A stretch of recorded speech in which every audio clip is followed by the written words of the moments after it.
Good afternoon, good evening to all over the world, and this is a very special series of the ACNS webinars. So we have the ACNS Intercontinental webinars. So in this series of webinars, we are actually inviting different representatives from different continentals to speak mainly on how to improve the neurosurgery in their country and continent.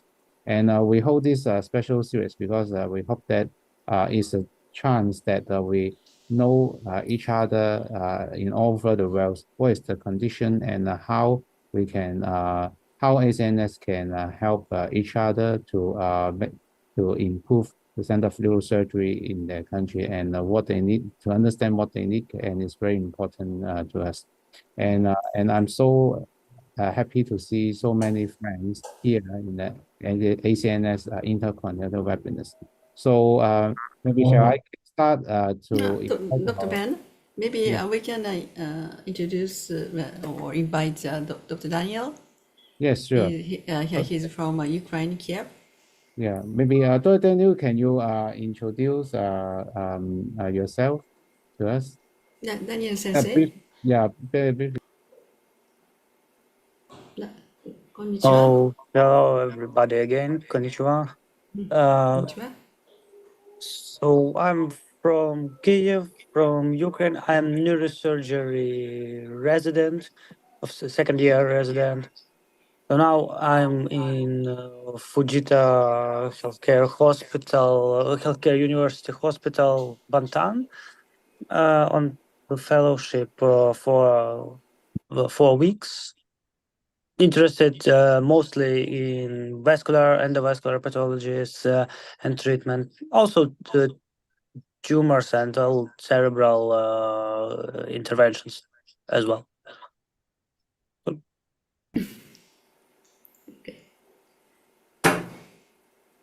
Okay, that's all. So, now, yes. Yes. maybe later you can talk a little bit, please, about your town or situation. Oh, if we have time now, I can. But I thought there are other topics to talk, present, and discuss. So we don't have. Okay. I thought we don't have enough time for this. Okay, maybe the last speaker. Okay. Yes, I think it will be the best option. What about the Kirilo? Kirilo? Kirilo is at Rome. I don't know if he connected or not. I'll write him now. Yes, please. Thank you. Yes. Ben? Yes, and so maybe shall I invite our first speaker, Dr. Itichai from Thailand. So Iti, and I'm so happy to see you here again. And please share your screen. So our first speaker, Dr. Itichai again, is from Thailand. So he's going to speak about the condition of neurosurgery in his own country and continent. Iti, please. Yes.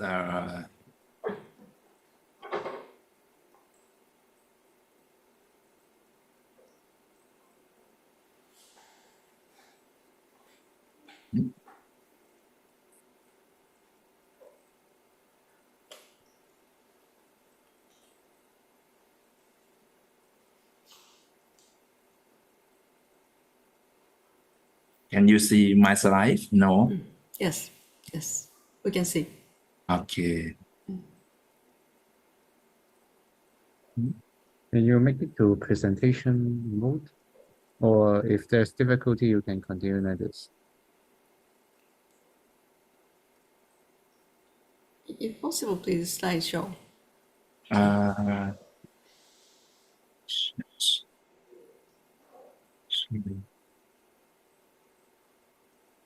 Because I changed my new computer, so but we can see, we can understand your slide.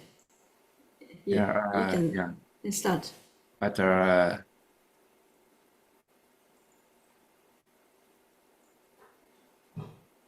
it cannot open now. Sorry. So,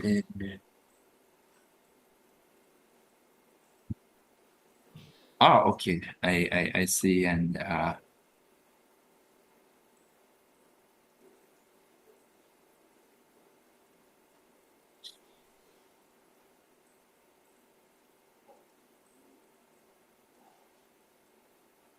I'm so sorry. Dr. Ben, can you skip to another one first? Then I correct my computer first.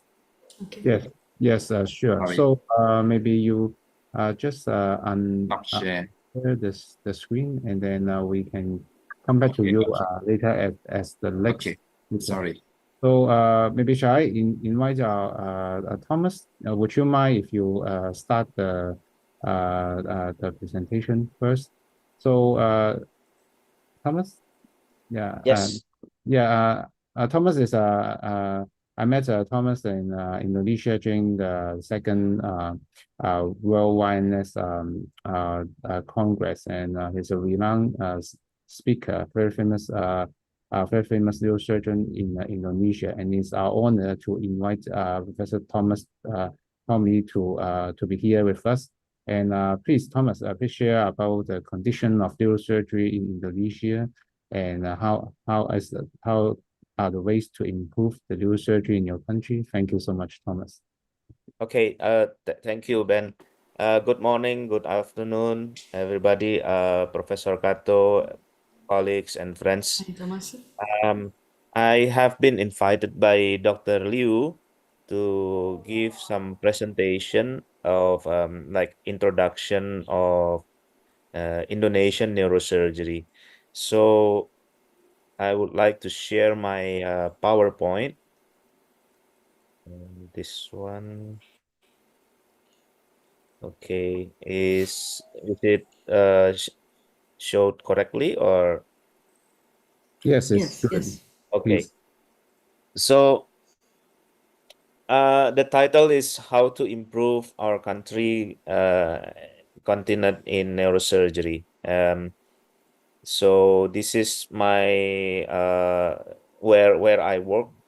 This is the hospital where I work. It's called Siloam Agora, and it is in the center of Jakarta. So actually, it is a building complex. So the hospital building is on the right side, the small one. So it's not the big building. Okay. As an introduction, that Indonesia is a big country. So if we spread from the east to west, the size of Indonesia is almost like the United States from east to west. And we are an archipelago country, so consisting of a lot of islands. And we can see that there are 5 big islands, but we have small islands on the rural area. Okay. And if we see that we are bordering with Malaysia on the north, Singapore here, and also the Philippines also, and east side we are the New Guinea, and south side is Australia. Okay, so as for imagination purpose, so the center now is in Jakarta, and we will move the capital city to center of Borneo. So travel flight like the western capital of Medan, Jakarta to Medan is about 2 hours flight. And if we go from Jakarta to the most east side of Indonesia, like to Papua, will be about 5 hours flight. Okay. And the total area of our country is about 2 million kilometers square. The land area is about 1.8 million kilometer. The population is about 270 million people, the fourth largest in the world. And the GDP is about $400 per month. And number of doctors, 156,000. It is comparable to 1 to 1,800 people. And number of neurosurgeons, we have only 460. So one neurosurgeon will provide service for 600,000 people. And it is quite a problem because we don't have good spread of population and neurosurgeons. Like we can see that on this picture, all the majority of population in Indonesia is living in the island of Java and Bali. So the majority of people in Indonesia living only 2 islands. The problem in healthcare is if somebody getting sick or have illness on the rural part of Indonesia, they have to find healthcare in the big cities.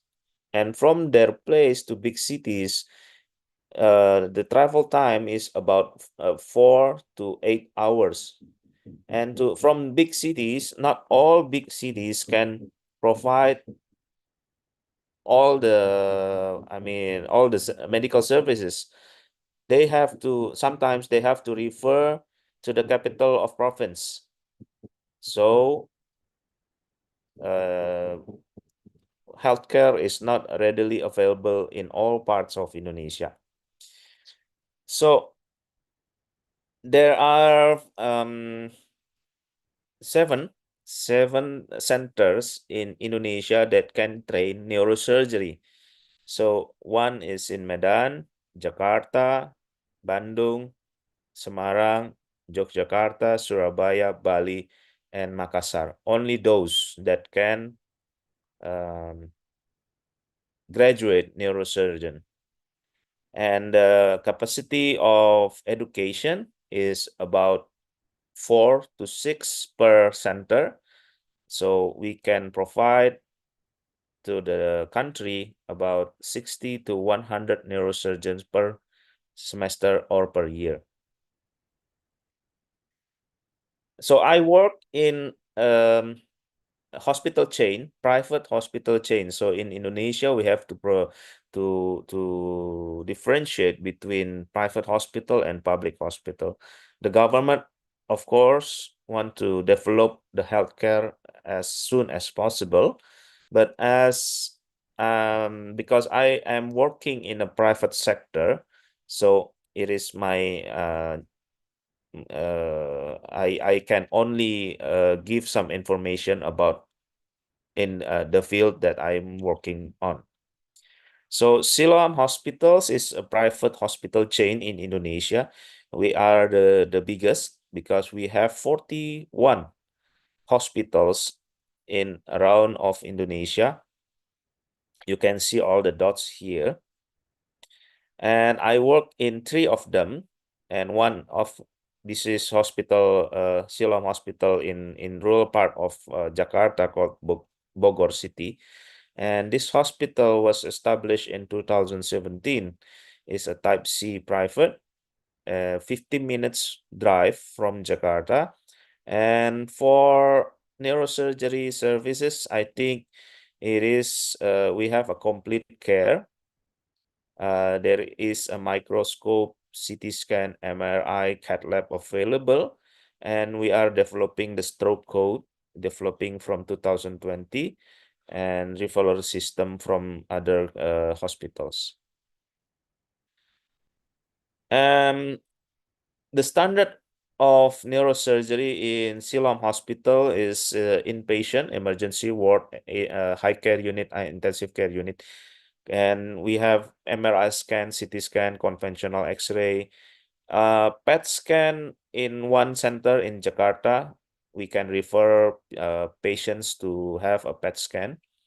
Operation theater, microscope, head frame system, basic neurosurgery set for craniotomy, microsurgery set instruments, high-speed drill and cranial perforators. We have CUSA, endoscopic tower and instruments. And also we have a gamma knife center. Indonesia have 2 gamma knife centers. One of them is located in our hospital links, and also radiotherapy centers. I train as a general neurosurgeon, and I do fellowships in vascular and endovascular. And so I do mainly endovascular service, but also I accept general neurosurgical cases. So this is our CAT lab system using Philips and Siemens. Unfortunately, we have only one plane. So if we have a biplane system, it will be more advantage for the patients also. So this is our team. The team consists about more than 20 neurosurgeons all around Indonesia. And the chief of our team is Professor Eka. I think many of you have met and know him.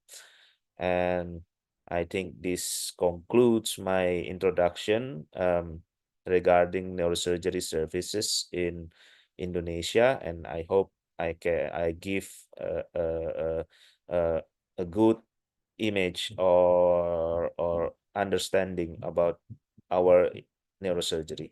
Thank you.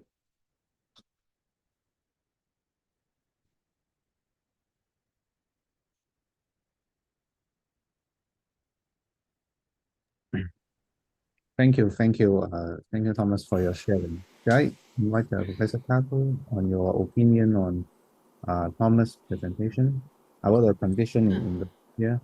Yeah, thank you very much.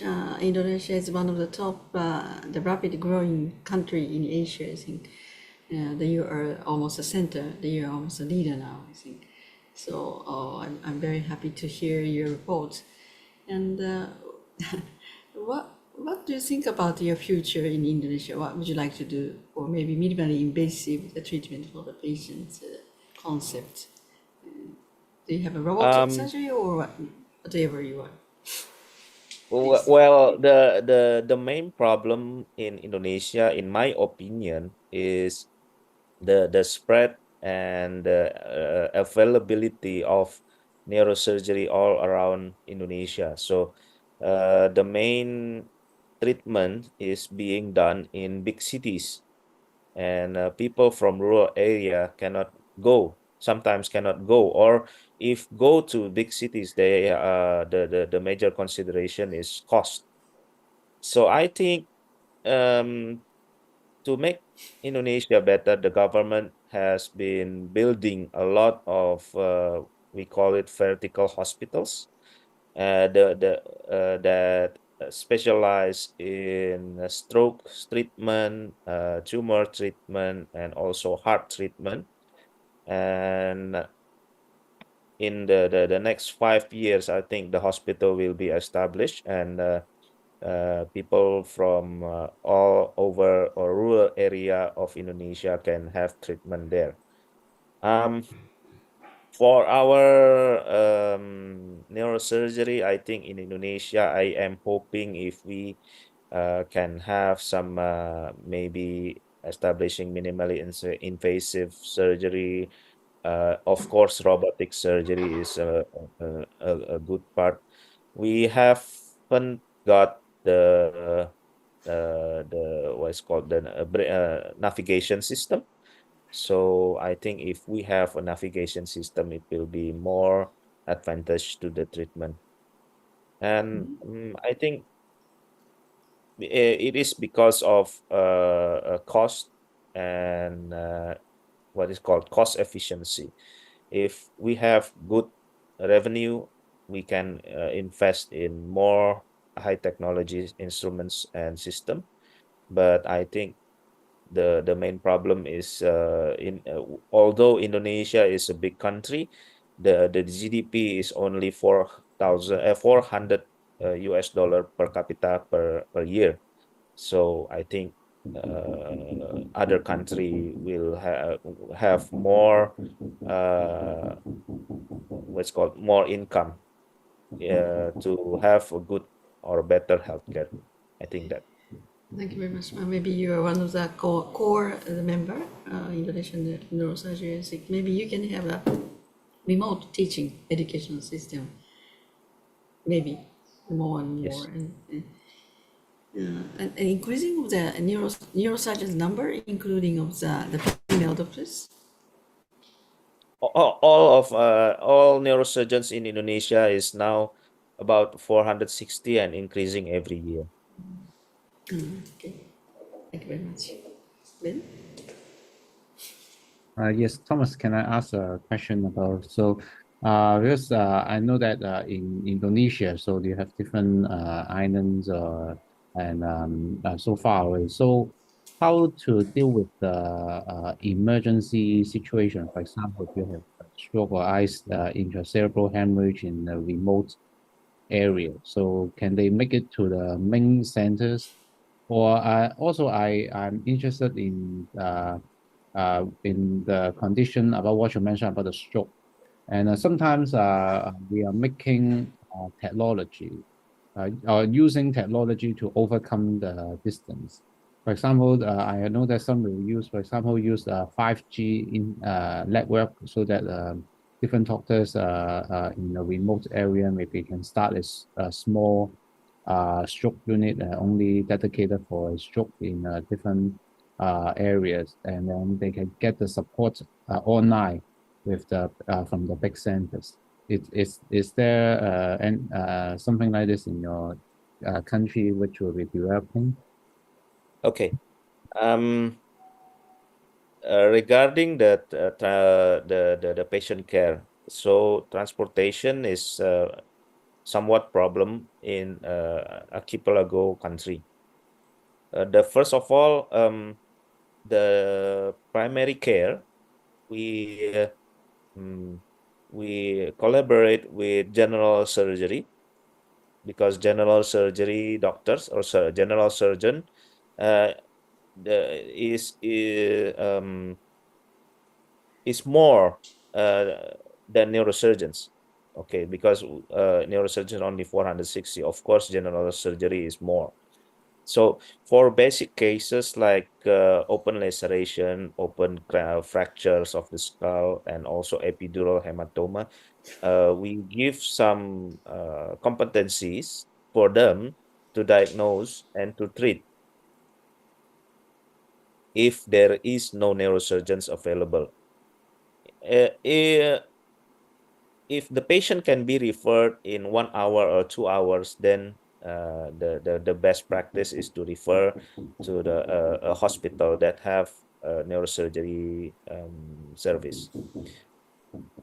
The big problem is if the transportation method is using river crossing or river ferries, or we have to hop jump the islands. So if the patient living in a small island, they have to go to the more urban island, and sometimes patient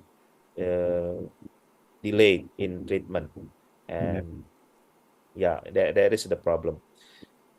And of course, I think in all developing countries, the majority of treatment is in big centers in big cities. And regarding stroke, of course, the government is establishing a lot of centers all over Indonesia, and they provide some CT scans. Of course, not the latest model. Sometimes we have some what's called the older models, the 32 slices, 64 slices. They still use it because, like, if new instruments or new CT scan in Jakarta, then the old one they will give to rural part of Indonesia. And as of diagnostic, I think using technology and communication, we can do a collaboration for diagnostic. But there is a problem of medicine availability, like the RTPA. Not every part of Indonesia have Actilase with them. So I think TPA is the first line of a stroke treatment. Then for continuing, if there are not candidate of TPA, then of course patient is considered a candidate of mechanical thrombectomy or not. Mechanical thrombectomy, of course, is dependent to the CT scan, the cath lab. If the hospital don't have any cath lab, then and we cannot do any management of mechanical thrombectomy. Yes, that I think that is a problem. So big cities have a more international standard treatment, and rural area probably is more delayed. Yeah, sure. Thank you. Atik, you raise up your hand.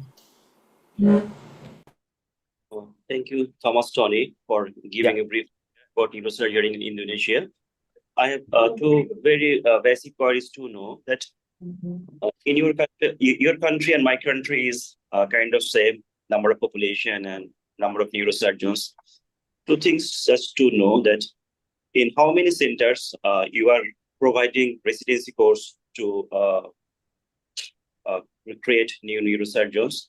And in my country, most of the neurosurgeons are basically general neurosurgeons. Most of them do all kind of neurosurgeries.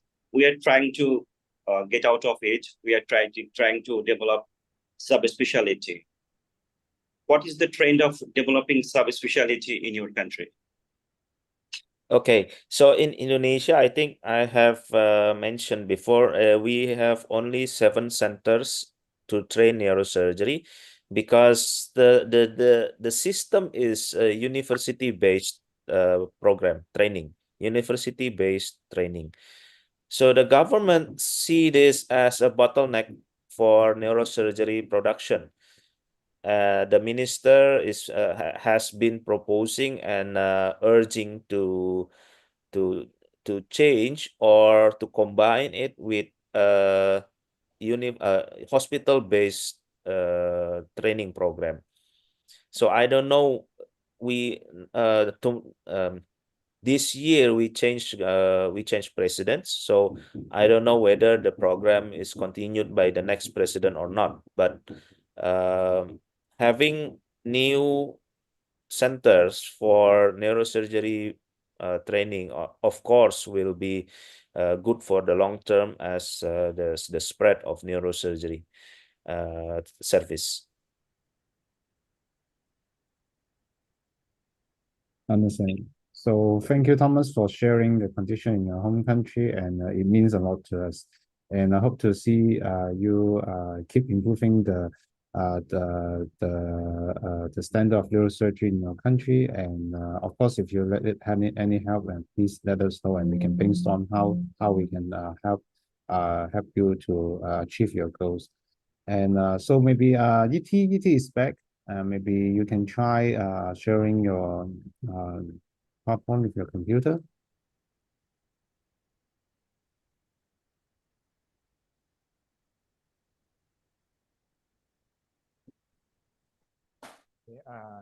Can you see my slide?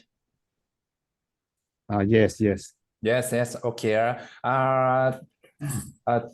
Thank you, Professor Yoko Kato, the president of ACNS, with the team to invite me to present about the background or situation of neurosurgery in Thailand. This is the first time for me to present the topic like this, but I hope everyone will know about the system of the neurosurgical training in Thailand. And also, I'm very happy to see Lasha, Dr. Ryu, and Ben and Thomas again, because we don't meet too long times. Yeah, for the Thailand, Thailand is located in the Southeast Asia, close to Vietnam, Myanmar, and Malaysia. And the geographic of Thailand look like an X. The center of Thailand is Bangkok. This is the capital city. The Bangkok is where density of the people. This is my workplace and my hometown is in Bangkok. Because of Thailand is the most interesting and destination for many tourism, because very interested sightseeing for the whole country. So the destination for many foreigners also would like to visit in Thailand, because the about the logistic or about the flight is very easy to come to Bangkok. So the government have developed the system of medical hub or medical tourism destination for the tourism. So the quality of the Thai medical system is improved day by day and very popular for many countries. Now in Thai have many neuroscience center in the big private hospital, and also have like a specialist hospital, like a Japanese hospital in Bangkok. How about the population?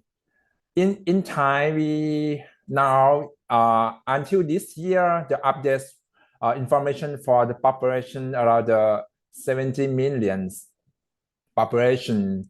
We have ranking on 20, and follow the China, India, and the US and Indonesia. Dr.Thomas Tommy country is number one of the population in Southeast Asia. And the World Bank country income classification in Thailand they classify for upper middle income country. How about the population trend in Thailand? We start from the young society to aging society, and until now, for 2022, we changed to the age society. It's similar in Japan. So about the working age group is become decreasing, and the at one age group become the increase. So this popular trend have like have some the problem in Thailand, because the working aging have increased, have decreased instead of the high aging aware the increase of the group. How about the neuro surgical problem in Thailand? This is a study from my university, my previous university. We have many cases of traumatic brain injury, especially in the severe classification. And almost the cause of our head injury is involved motorcycle accident and develop about the subdural hemorrhage and subrenal hemorrhage. This is the most cause of death in Thailand now. This is a difference from the European country. The traffic jam have the cause of death is caused from the car or taxi, but in my country also caused from the motorcycle. For the officer resident training in Thailand, we have only 11 institutes that can train about the resident training. The most of the training center is are located in Bangkok, and from the rural regions, only 3 universities. How about the system training in Thailand? After the medical student finish the training in the medical degree for 6 years training, they have to be an internship for 2 to 3 years. Then they can entry in the neurosurgical training. We have the training time about the 5 years. Approximately, we can train the neurosurgeon, the new neurosurgeon about 30 trainee per year. How about the numbers of neurosurgeons in Thai? Until February this year, we have only 430 neurosurgeons, and about 389 neurosurgeons is working in the government divisions. Some neurosurgeons have might moved to the private hospital, and totally is less than 500 neurosurgeons. In neurosurgical training or the training center in Thailand, we also have the S1 technological application, like intraoperative MRI or neuronavigator system, endoscopic surgery, and the trend of training now, we have a true program to train about the interventional neurologists. It's really popular in Thailand. For another field like a functional surgery for the movement disorder or epilepsy or DBS, we also perform and the treat of the patient. The MRI guide focus ultrasound for tremors. We developed for 1 or 2 years ago for less invasive treatment for this group of the patient, and also includes the proton beam machine or the O-arm for spinal surgery or the MIS equipments.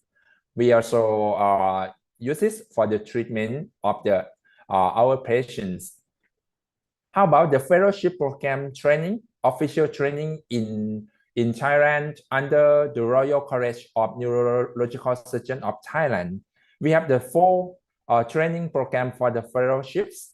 One's of neurospine or interventional neurology, cerebrovascular surgery, and the new training program is open microvascular surgery.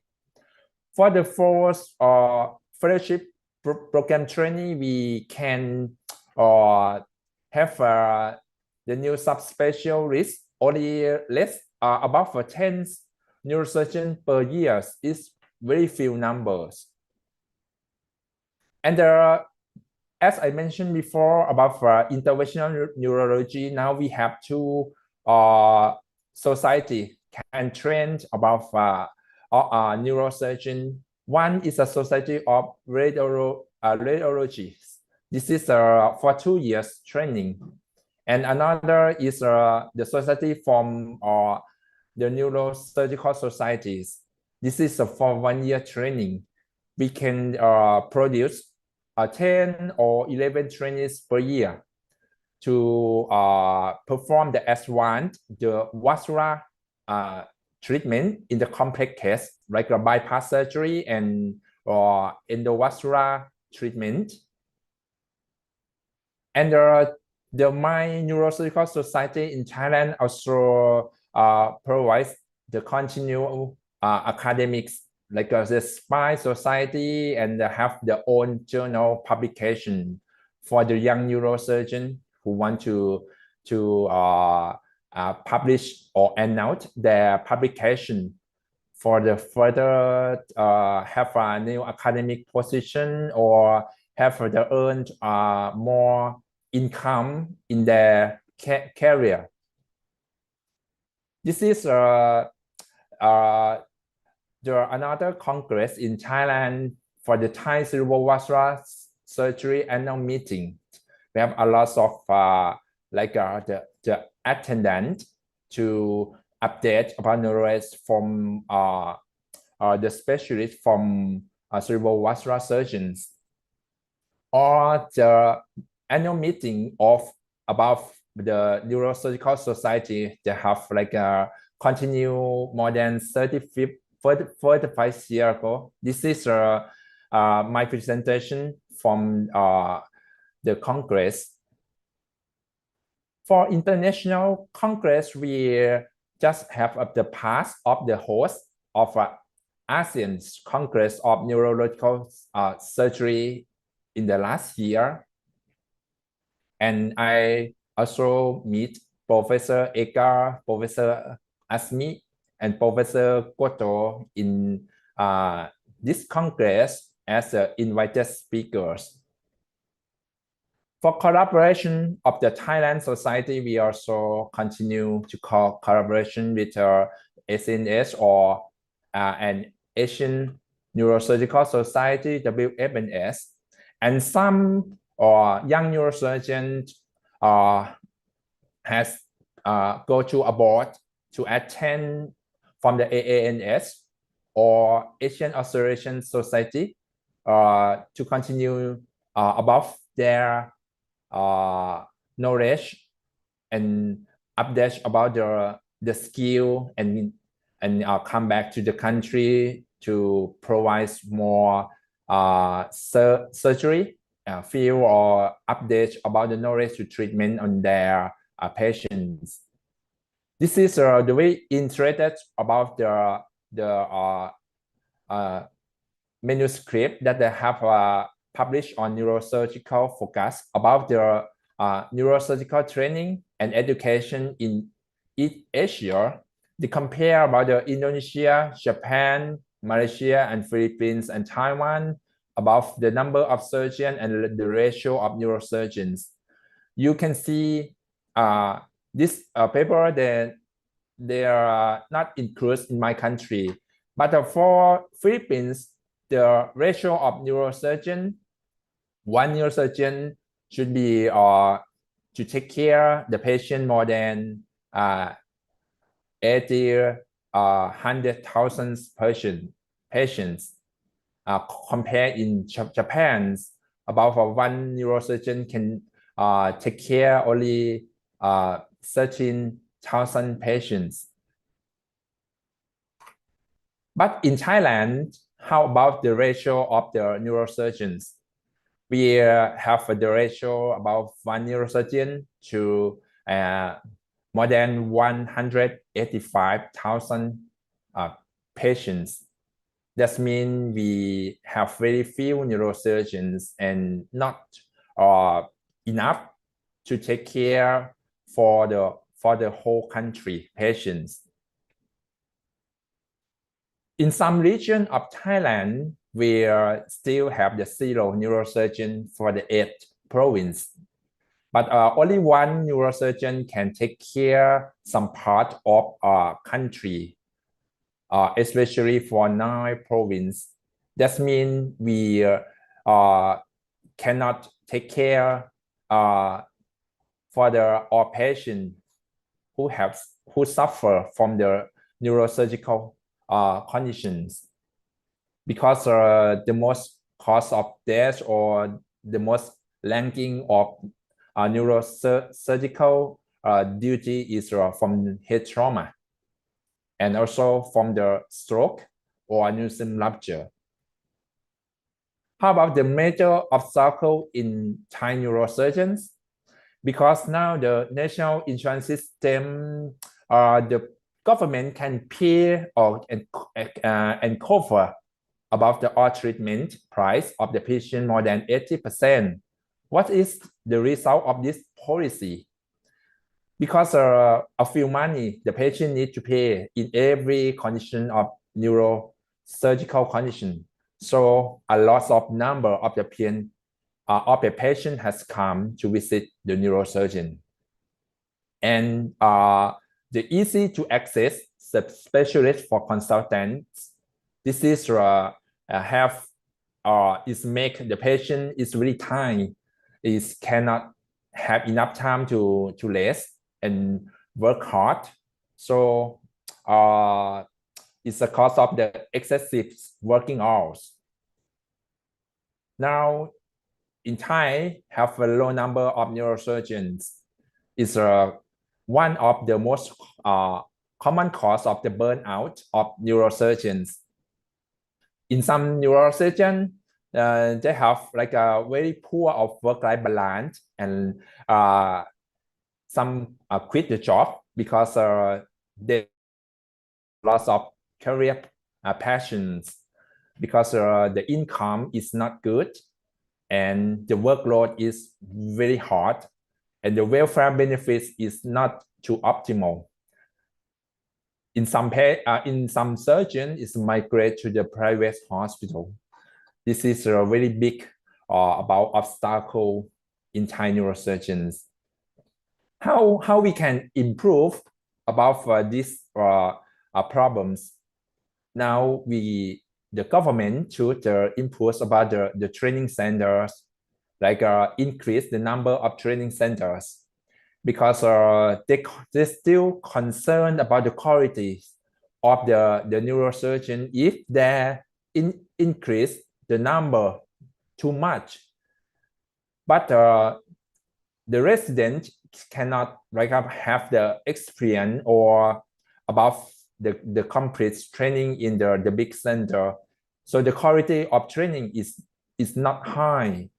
But I think this one is a very important, but if they can extend more and they're have collaborate from the master of neurosurgeon or the instructor of neurosurgery can visit in many centers and train about the resident. I think the number of the neurosurgery in Thailand will increase in the future. And the research and innovation, and the government should attend and support about the new research, give some about the price to encourage the young neurosurgeon to have empowerment to do some research and give some price.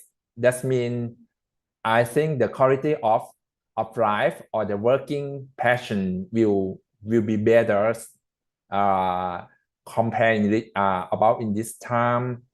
And the partnership and collaboration, we should have international organization is more than this time. Maybe we can have some society or some network to help us to improve about the more neurosurgeon, international doctors in the future can work in my country. All of this can improve about the quality of life of neurosurgeon and increase the optimal income. This is about the background of neurosurgical working in Thailand. Thank you.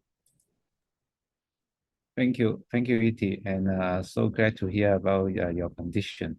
And I think we discussed. I know about your country when we met last time in Indonesia, and so maybe should Thomas, any comment from you on the Thailand situation? So there's some similar condition, but there's also some different conditions. What do you think? Well, the numbers of neurosurgeons or the ratio of population and neurosurgeons in Thailand is lower than my country. So I think Thailand is doing more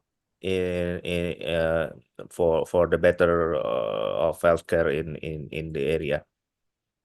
And also I think the government support for technology and instruments in Thailand also better, because I think they don't give import tax for medical instruments, because in Indonesia the government given some import tax. That's why our private sectors do not bode well to buying instruments from abroad.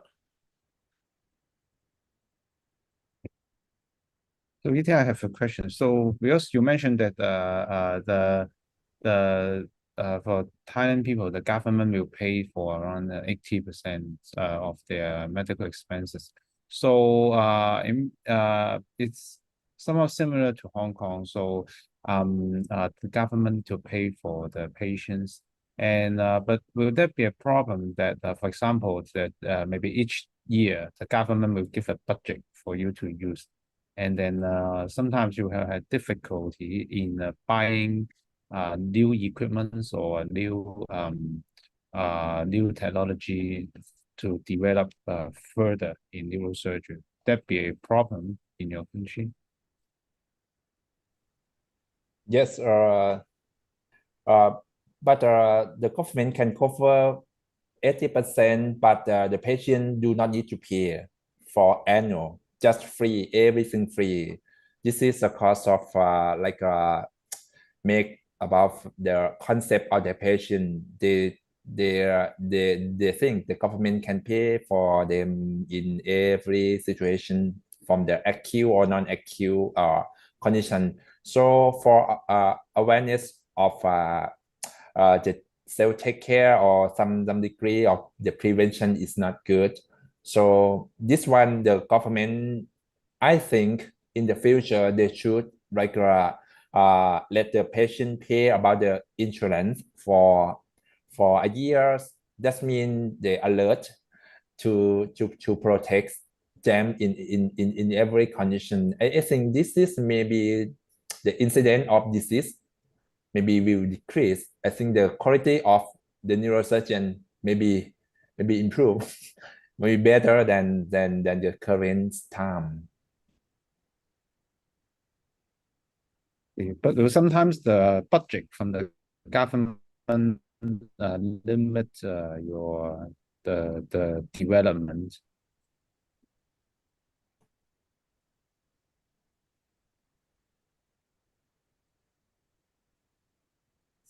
Sorry, Yeah, lots of voice. Sorry.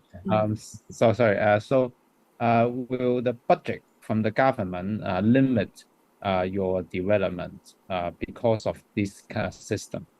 Because sometimes if they paid for the patients, so let's say they give a budget each year. So if you want to buy new things or new technology, so it will be a problem because it's heavily subsidized by the government.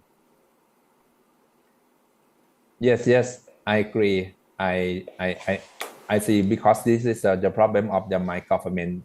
Yes. I think Dr. Iti will planning to visit Japan again because he likes Japan very much. Yes. So maybe I think in November we have an annual endovascular congress, Japanese congress. Yes, because Professor. Japanese neurosurgeon is now is over 10,000 now, and the endovascular board certified neurosurgeon is almost more than 5,000. So now is more and more the younger generation want to become a board neurosurgeon of the endovascular. So endovascular, because some limitation of the working hour, so just we started from this April, so we cannot do the open surgery for it will take for long hours. So already Dr. Iti already he noticed about that he has a great interest for the endovascular. And I think his attitude, I think he will be coming to Kumamoto in Kyushu Island. So that we can invite you. And unfortunately, you cannot present your paper, but I think you can listen the latest knowledge, because Japan is, of course, behind Europe or American endovascular treatment because of the FDA program. But I think you should have a latest skill and knowledge from those Congress, I think. So I think now it is not popular to visit foreign country as a fellowship, 1 year, 2 years, no need. Just you can visit a short, such kind of 1 week training, a workshop or a cadaver workshop or such kind of the Congress. I think if you have a chance, you should visit.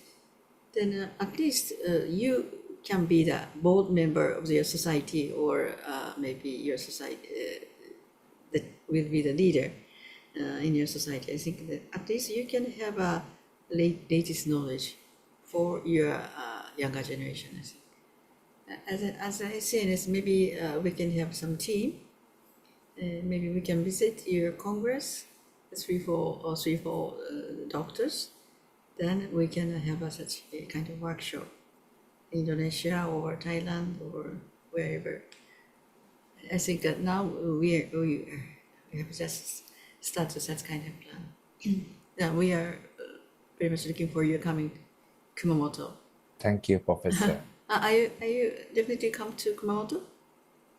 Yes. Now the website is cannot publish about the international like a website, just only in Japanese. So I just wait the time they open to have a registration from the website, Professor.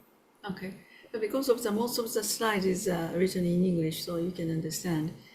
And alternatively, the neurosurgeon or radiologist can be the president of the Congress. So this year, Kumamoto is the radiologist, is the president. So he does not have any interest for foreign doctors. But you should come, please. Okay? Thank you, Professor. Thank you very much. Yeah. Ben Sensei, どうぞ. Yes. Okay. So, are there any questions from the floor to Iti? So, if not, thank you, Iti, for your great presentation. And we move to our next speaker, Biswas, who are ready to present the condition in Bangladesh. So, Dr. Shanawaz Biswas is from Bangladesh, is one of the active ACNS member, and please share about the condition of neurosurgery in Bangladesh and what are the ways to improve it, in your opinion. Thank you so much. Thank you, Ben.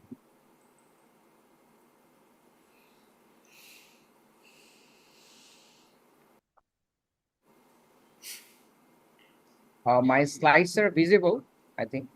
Yeah, can you change it to a presentation mode if possible? 大丈夫ですよ。 Yeah, nice. Most esteemed host of today's webinar, Professor Yakopati Sensei, respected moderator, Dr. Bain and Dr. Atik Sensei, and all the attendees. Assalamu alaikum and good morning. At the same time, good afternoon and good evening to all the attendees from around the world. I, Dr. Mohammad Shahnawaz Bishesh, welcome you all to my presentation, How to Improve My Country and My Continent in Neurosurgery. I'm working as a registrar in neurosurgery at present in Dhaka Medical College Hospital, Dhaka. It is the largest medical college hospital in Bangladesh. Previously, I was working with Dr. Atik in National Institute of Neurosciences and Hospital. These are photos with my residents.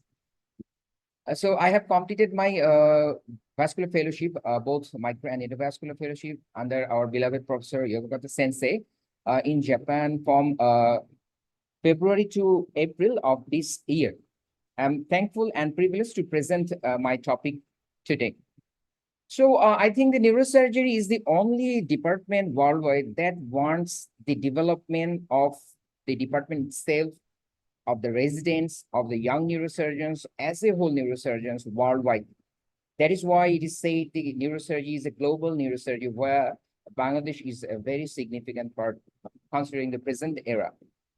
So let's talk about the big statistics of population, especially in our Asian continent.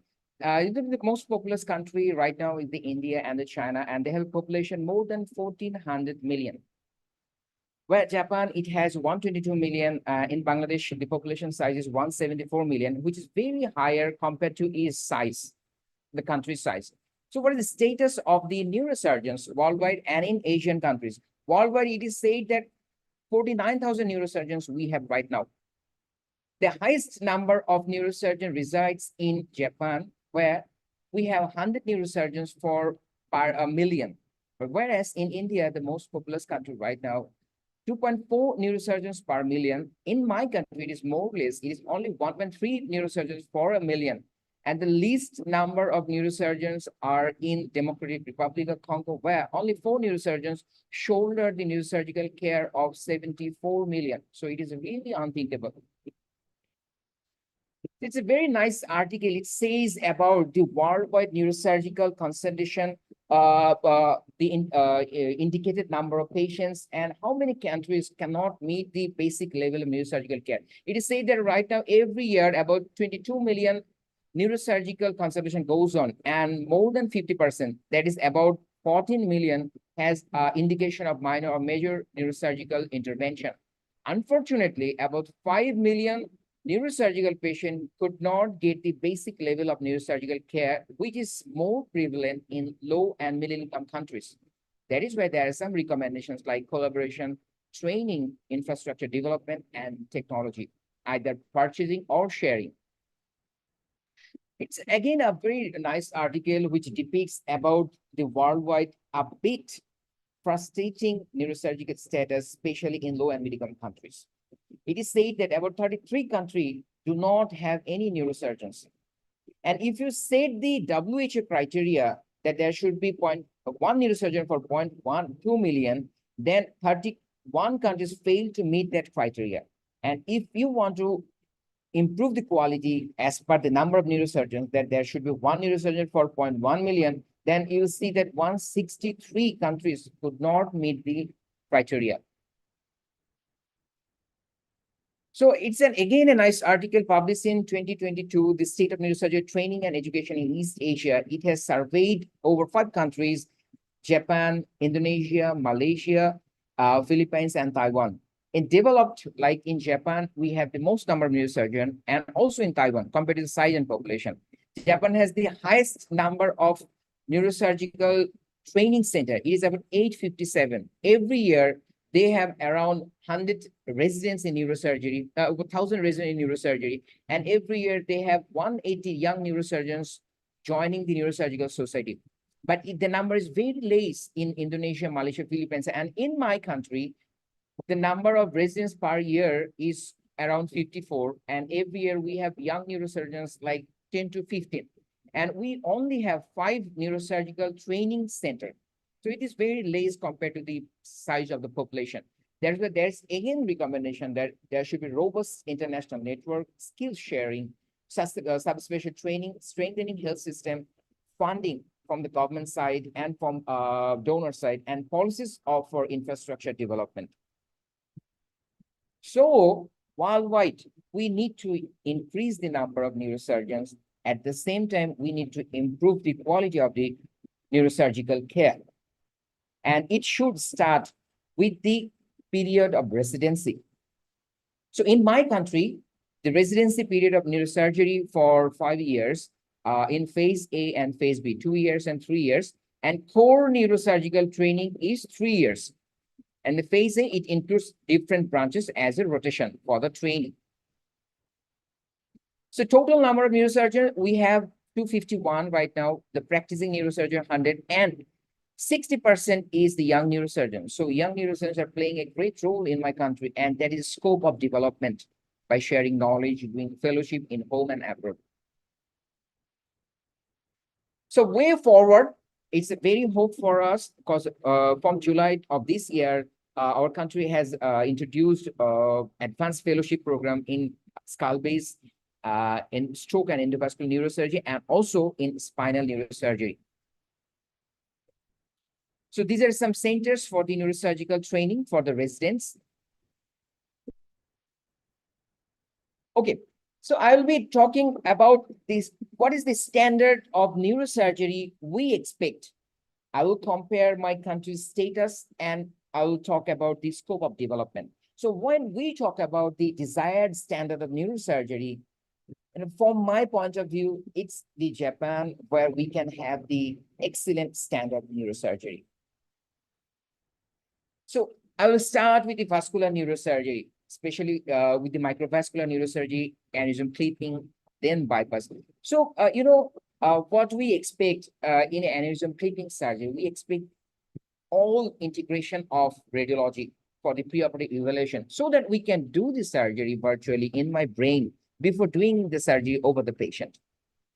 The CFT is very important because which part of the aneurysm is prone to rupture or has ruptured, and which part of the aneurysm should be clipped to ensure the distal flow. The neurophysiology integration, the integration of neuroanesthesia, neurophysiology is very important in vascular or any neurosurgical procedure. The tailored craniotomy, the excellent dissection of the excellent arachnoid dissections with the Sylvian tissue, because when I have watched my this training in surgery in fellowship in Japan, it has changed my language, body language. It has changed my vision in neurosurgery. So the integration of ICG video angiography, the pre and post clipping endoscopy is very, very important in this regard. So I have known and come across this facility, and it has changed the body language of the young neurosurgeon who has got training from Japan. So these are some edited video with the kind permission of you got the sense. I would just like to play that how it goes in an advanced country like Japan. I'll go a bit faster. The excellent dissection, the fiber by fiber dissection of the arachnoid in the Sylvian fissure. Saving the perforator, dissection of the dome and the neck, and pre and post operative ICG video angiography and the endoscope. Excellent surgery, uneventful surgery, and excellent outcome. So these are articles why we should go with this CFT. These articles why we should go with the endoscope, and it's very important. And as an advanced microsurgical clipping reconstruction, this is an integral part. And again, if you talk about the bypass surgery, the bypass surgery is reducing very fast cause due to advent of the endovascular treatment, especially the flow diverter. So in myoma or in the chronic stent occlusive disease, nowadays we recommend the bypass surgery. And it should be minimally invasive. It should reduce the morbidity at a good outcome. And in this regard, the virtual software like the Gyro Station, the Amira software, or a supplementary software is very helpful because it can plan before surgery the incision, the tailored craniotomy, and the recipient for the appropriate length of the donor. And it really reduces the surgery time, the morbidity, and everything. So this is some edited video. I'll not go, I will go faster. So this is the articles, with the time in different part of the world, they have tried with the virtual software to reduce this morbidity and length of the incision and the tailored craniotomy. And I think the integration of the Gyro Station and Amida is very excellent, comparing all other softwares in this regard. So in microvascular decompression surgery, the dream neurosurgical operative theater is just like it's a fast, is very furnished. You have all the integration of advanced technology, starting with the microscope, especially the Kinevo. We have the endoscope. We have the neurophysiological monitoring, brain reflex monitoring, neuroanesthesia, and definitely the pneumatic endoscope endo arm, which is very helpful in this regard. And when you integrate the Amida, again comes the role of the Amida. It says that where is the vascular compression and how you can do it properly. When doing the surgery, before the surgery, it's so excellent that it will become an integral part, irrespective of the location of the country or the neurosurgical center. So nice. Yes, it's so nice. It changes. When you watch a couple of surgeries, it changes your way of thinking. It changes your body language. It changes how you do your surgery. You used to do your surgery every day. Now you do a different way. So this again, this is the role of microvascular decompression with the endoscope. And the hypertensive bleed is very prevalent, especially in nowadays in low and middle income countries.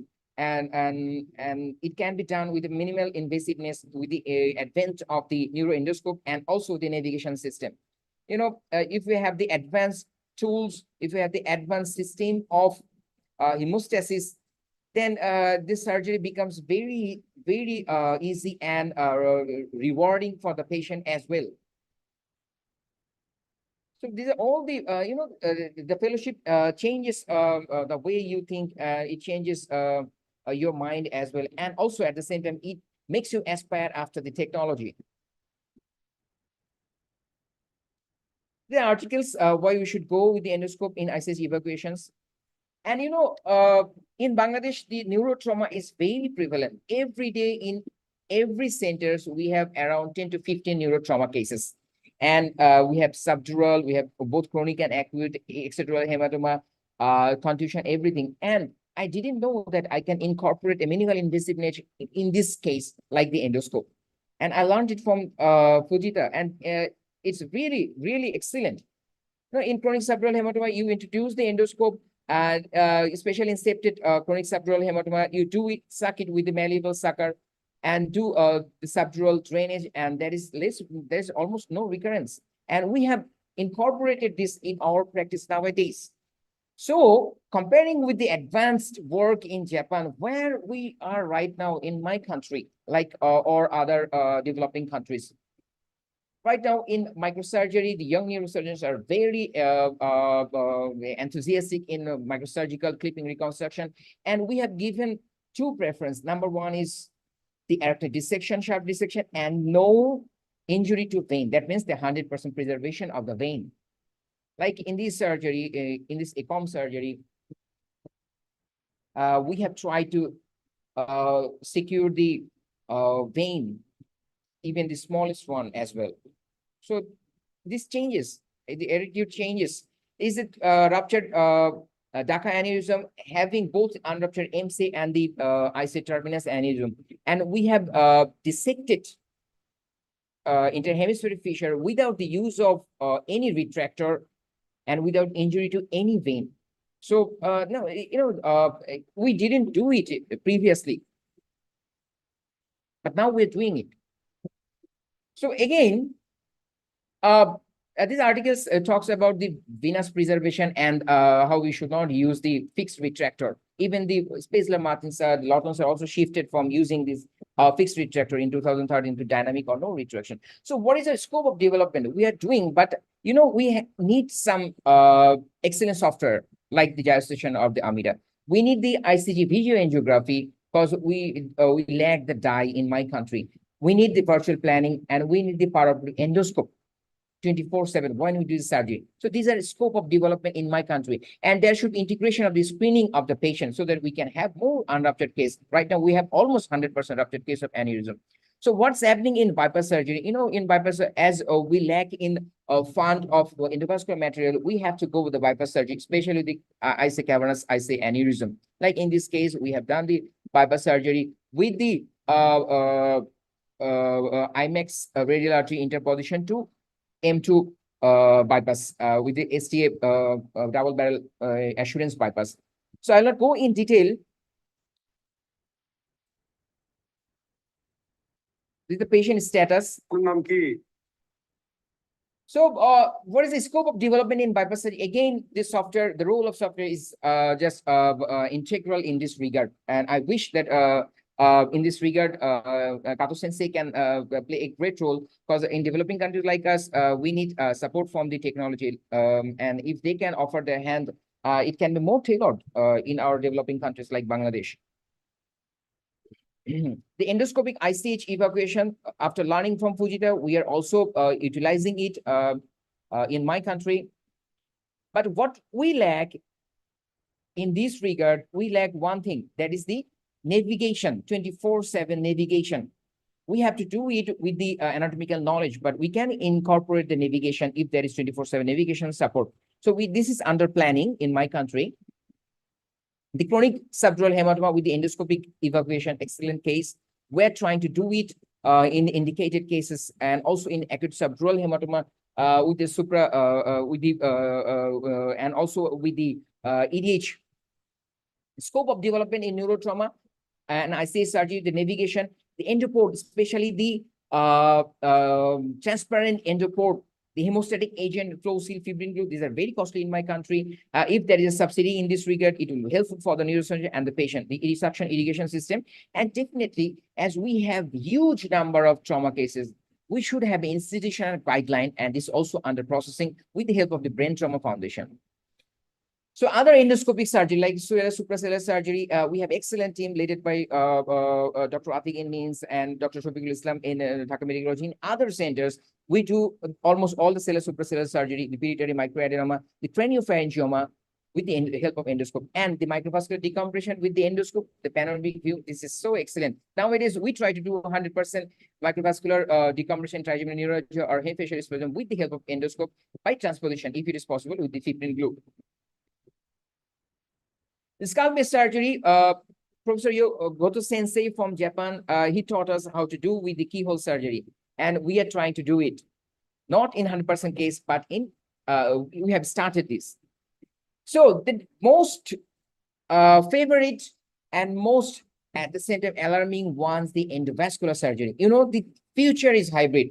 If you do spine surgery, you should do minimal invasive, that means endoscope and also with the microscope. If you want to do a vascular surgery, you have to do a microvascular surgery and the endovascular surgery at the same time. And in Japan, most of the endovascular work is done by the neurosurgeon, about 95%.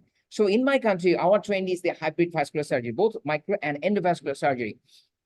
You know, I was in Fujita and I learned a lot, especially I express my heartfelt thanks to Professor Yokoto Sensei and Tamura Sensei and Nakahara Sensei. But the change, we have changed from femoral, transfemoral to transradial. Now we are trying to do it with the distal radial. I didn't know that there's something prevailing that is the distal radial. Really, when Tamura Sensei does this, it's really nice to see. And I have tried to do. And we have seen all the procedures in the Bantane, and we are trying to incorporate in indicated case if the facility and the financial status is helping. So I used to do femoral with the supervision of my sensei, Professor Shafiqul Islam. I used to do the femoral, but now I'm trying to do with the transradial. This is my first digital transradial digital subsection angiography, and we are trying to do it every day. And we used to do all sorts of procedure like stenting, coiling, and direct and indirect CCA.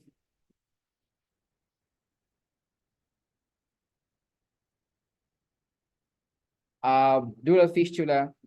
But, you know, for my country, I have to tailor approach, considering the financial status, availability of the endovascular material, and patient desire. Patient desire plays a very great role in my country. Like I have shared this case because it's a very nice case for flow diverter, but we could not deploy it because of the financial burden. That's why we have to go for the bypass. So this is how we have to compromise the minimal invasive nature for the open surgery. And we hope that with the government support, with the support from the different components like Medtronics, Microvention, in future, we'll overcome this problem. So scope of development in endovascular surgery, that should government support more and more endovascular neurosurgeon. And the acute stroke management is a very preliminary stage in my country. It is a great space where we can make a significant improvement. There should be availability of centers. Right now, we have 2 government set up for the endovascular intervention and 2 private sector, but we need more sectors. All sorts of endovascular materials should be available and simulations for the continuous training of the residents and at the same time the young endovascular specialists. Now let's part the minimal invasive nature in spine surgery. You know, in my country, most of the critical spine surgery is done by the neurosurgeons. Right now, they are aspiring after the minimal invasive nature, and they are getting training from other countries like the Korea. Under the sensei Gangtek Liam, few of the neurosurgeons got training over the stenoscopic lumbar discectomy. We are doing the transforaminal discectomy. These are 2 truly minimal invasive disc surgery. We are doing navigation guided T-leaf procedure routinely. But you know, the functional neurosurgery very, very lucrative and also in the preliminary stage, considering the Asian, especially the middle and low and middle income countries, because it is very, very lessly done in my country due to financial status. But I hope that with the advanced training of who are interested, there will be the change of the scenario in functional neurosurgery. This is an excellent article. It says why the functional neurosurgery is very less in developing countries. We aspire that there should be an excellent cadaver lab, starting with the microscope, endoscope, and bypass procedure. It is a standard. But right now, we have our own version, which is not up to the world standard, but it is practical. The residents are doing the endoscopic cadaver dissection, and the young neurosurgeons also used to do. But we need a good setup. It is the integral part of neurosurgery and neurosurgical training. So, scope of development. If we compare everything in a nutshell, in my country, the scope of development, if we think from the patient's perspective, we should have a screening, we should have insurance, we should have a health education. You know, this is a very nice article which shows that the patient education in with the virtual reality for the skull-based surgery is very helpful for the patient's learning for better compliance. So it can be incorporated. From the resident's perspective, neurosurgeon perspective, there is uniform distribution, supervised training, both home and abroad. There should be cadaver dissection and excellent lab, and there should be exchange program for the residents. I'm very happy that we have residents in the Fujita Pantana Hospital from Ukraine. I hope there will be Bangladesh residents in Fujita as well someday.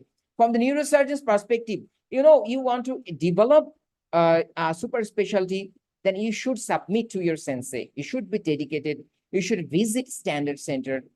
We should do fellowship, cadaver dissection, bypass practice every day. We should have a self-criticism for our complications, and we should develop leadership at the same time. So bypass practice, if you want to be microvascular surgeon, you should do every day, whether you do life surgery or not. From the institutional perspective, there should be a guideline, because I have said that we have a huge number of trauma cases, tumor cases. So we should have a guideline compared to the international standard. We lack in record keeping and follow-up, and we have scope in to develop in this regard, and we should have logistics provided by we should have excellent microscope, we should have exoscope, we should have pneumatic endo arm holder, we should have navigation, neurophysiology in each and every neurosurgical center. And collaboration, very, very needed. There is no second option to that. Collaboration should be local, continental, and intercontinental. This way we can improve. Like from ACNS, first ACNS conference, we have learned many things. Endovascular microsurgery. From the WFNS conference, we have learned many things. From Goto Sensei, we have learned many things for the endoscopic skull-based surgery. And it has changed our neurosurgical scenario in my country. This is the last ACNS, BSNS conference, the second conference. We have learned many things from the Sugawara Sensei, from microsurgical team. Excellent, we have learned excellent. And this stroke conference, when we were in Fujita, we went to stroke conference. It has changed our view, though it was in Japanese, but we have seen many excellent articles. The way we think it has changed. And I hope I'll be able to join mini conference under Yokokato Sensei in future, especially I aspire after the endovascular conference, when it's possible, I will try to attend hopefully in future. We have attended the NSI conference, YNS conference, you know, in India, it was an excellent conference 2 months back. Excellent. We have learned many things. The way young neurosurgeons think worldwide, it's really learning. And lastly, I express my heartfelt thanks to my sensei, Professor Yokokato Sensei, and in my Bangladesh, Professor Dr. Shafiqul Islam sir. Because what I am right now, what I'll be in future, because of these two persons, I aspire that I will have these steady hands so long I am in neurosurgery for the microsurgical clipping or bypass. I will have a patient who will contact me like forever. Surgery done, patient gone, not like that. I think that they will make a society the way our sensei has made it.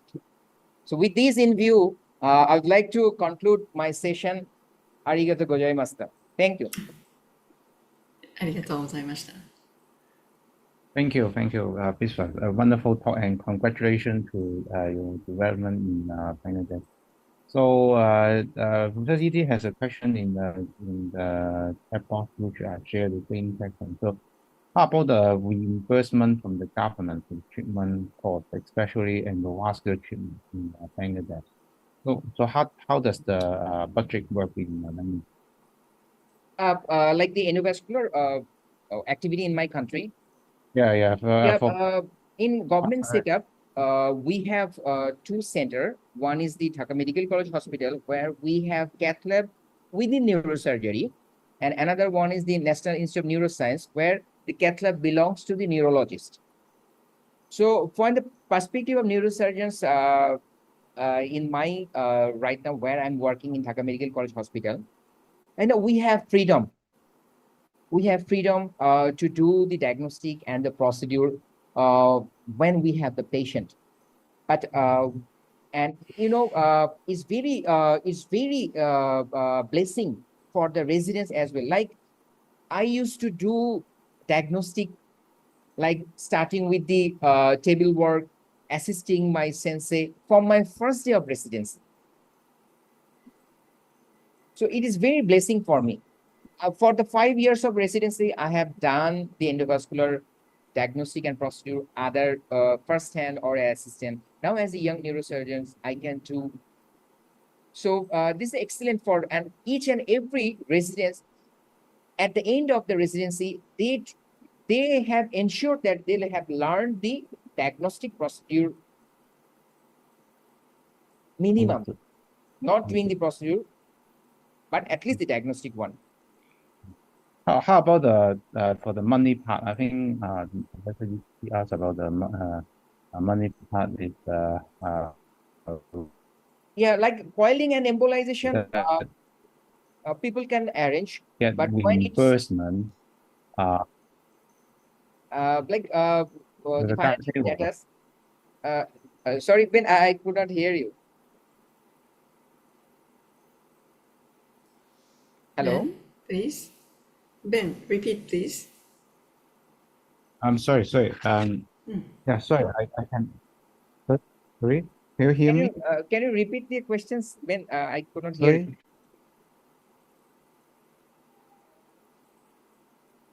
Yeah, can you hear me now? Yes. Yeah. Maybe the network is working for you. Can you hear me? Yeah.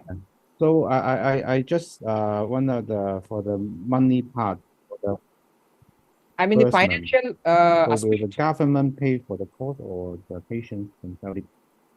Oh yeah. Like the few of the materials are supplied by the government. There is no charge for the neurosurgeons. So we don't have any problem with coiling and embolization. But when it comes to wave flow diverter, then it's a big problem. In those cases, we try to have financial support from the company, like the Medtronics or Microvention, or some private donor in my country. So this is how we try to arrange.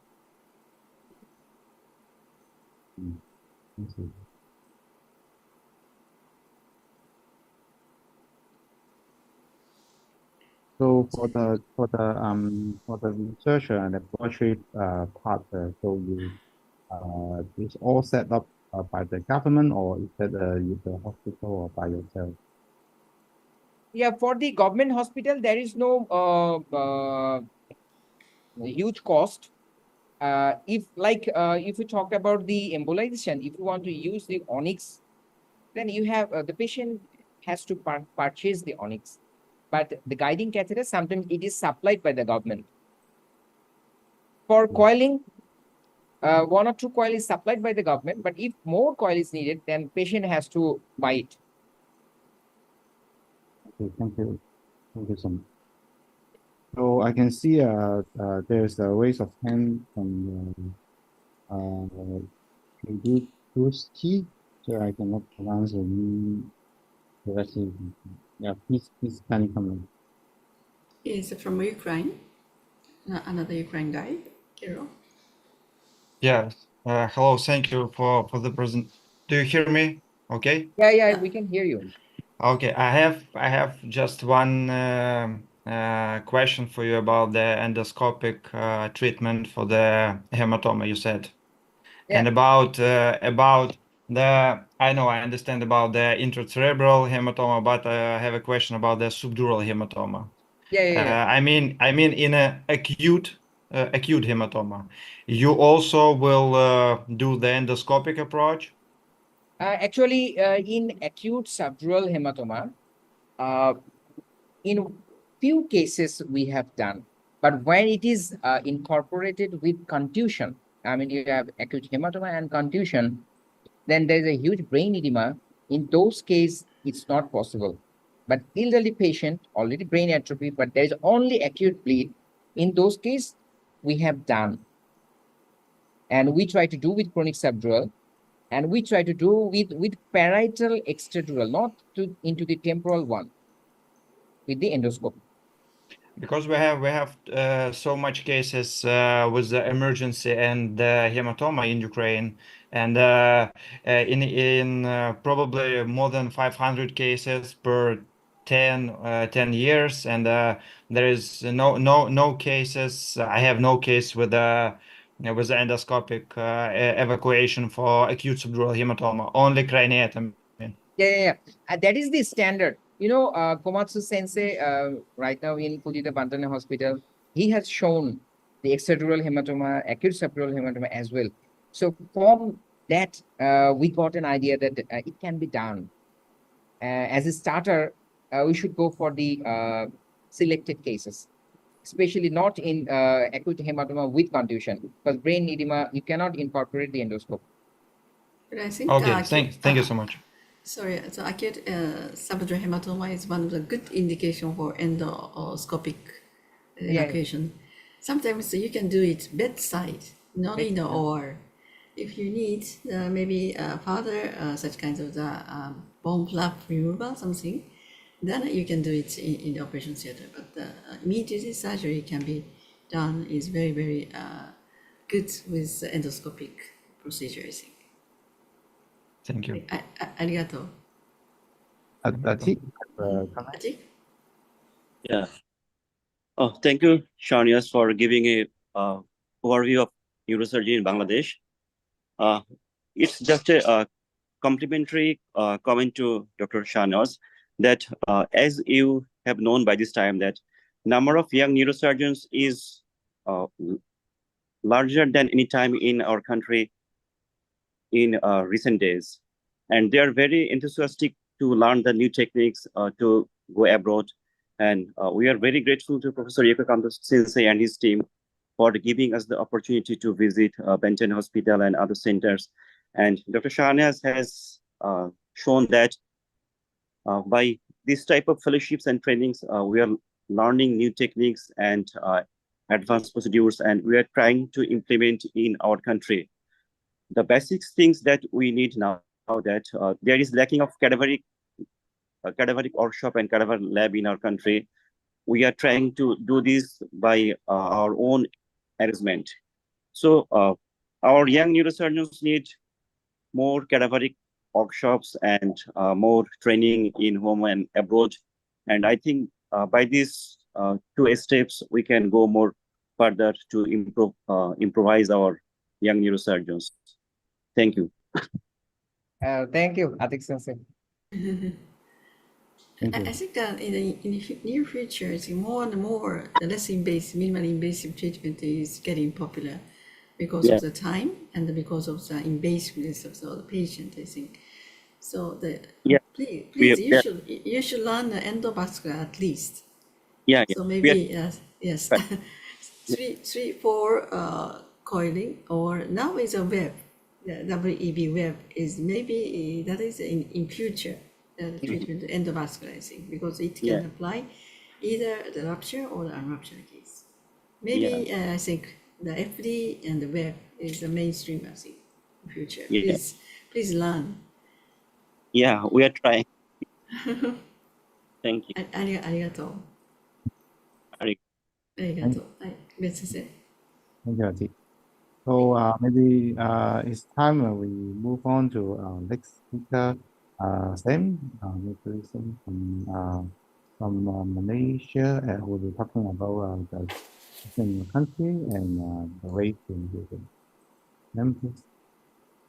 Hi, morning, good afternoon, good evening to to Prof. Yoko Kato and the rest of my esteemed neurosurgeons from various countries. It's glad to be able to share and to hear about the progress and also the difficulties of everyone. And I think I've learned a lot from the previous speakers. Okay, let me just share my screen.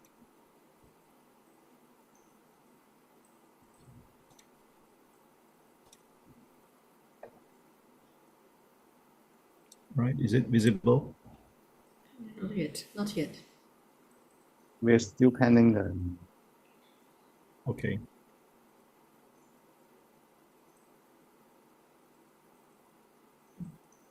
Okay. Yeah, can you change it to presentation if possible?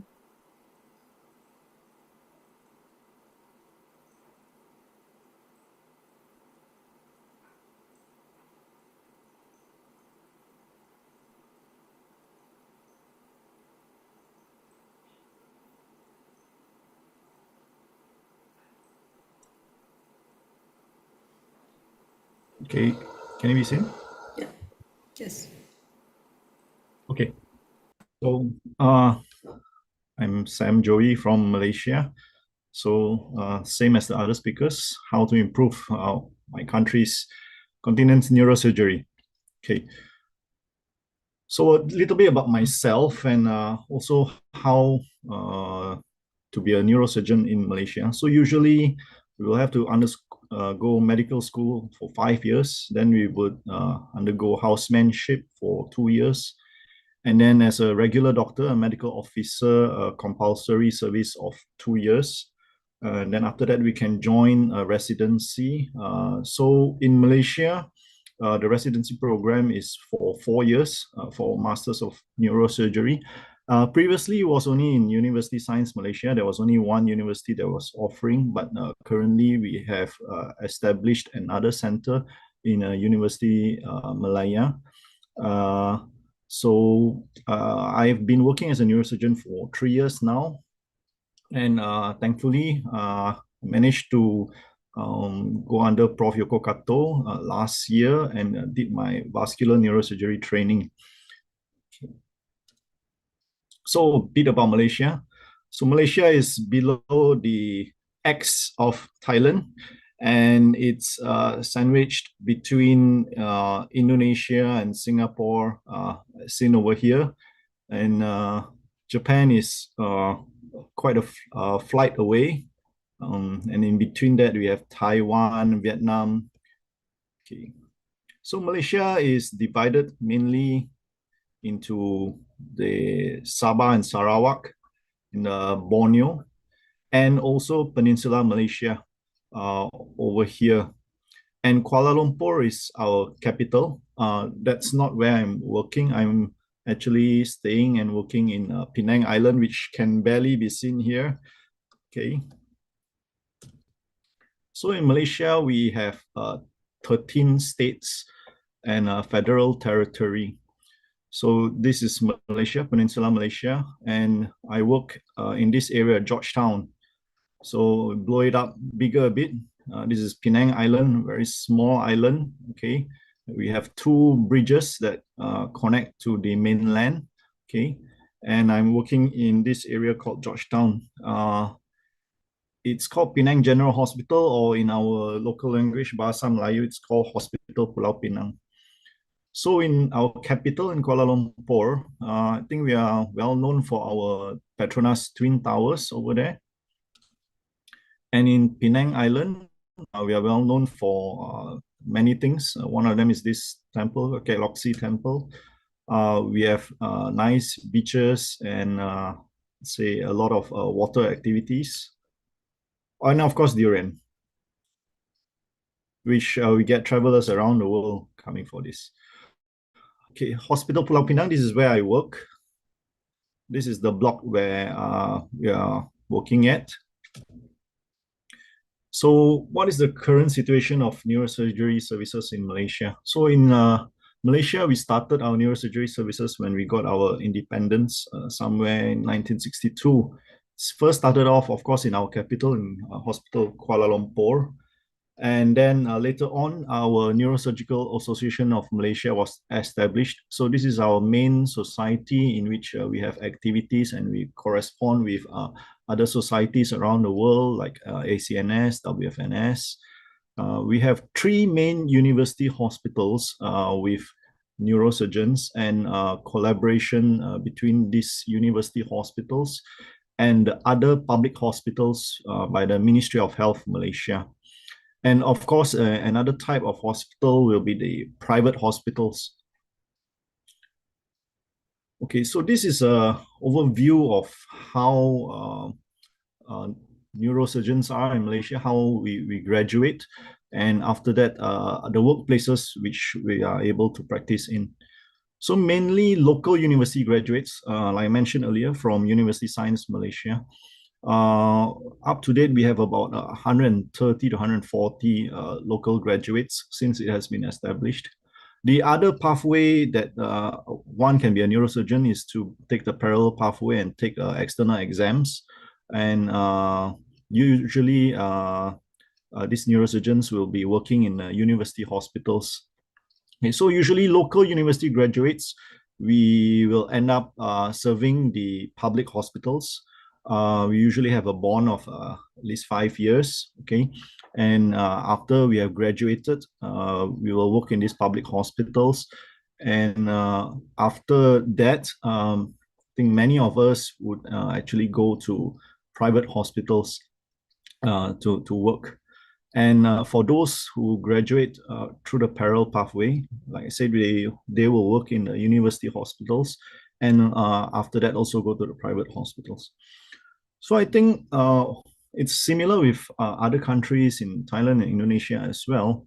And the main problem, if you can see from the diagram, is that between university hospitals and public health hospitals, I didn't actually put an arrow there because it's quite, how to say, the amount of collaboration is not much. And it's actually quite difficult to, how to say, get neurosurgeons from university hospitals to actually come and operate or to teach us, the younger generation of neurosurgeons, which are usually in the public hospitals, and to learn from them.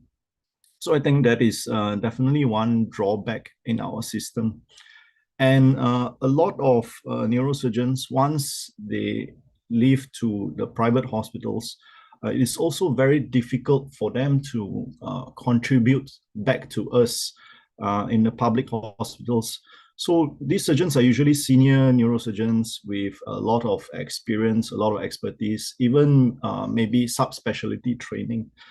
However, because of the restrictions placed by the government, there's a lot of paperwork, and there are a lot of things that we need to submit before any neurosurgeon from the private hospitals or university hospitals can come over to the public hospitals to share knowledge or even to operate on the patients. So that is a very big drawback. I'm not sure if other countries also have this same issue. And because we only have 3 main university hospitals with neurosurgical services and training in Malaysia, and they are located one in Kelantan, one in another 2 actually in Kuala Lumpur, where our capital is.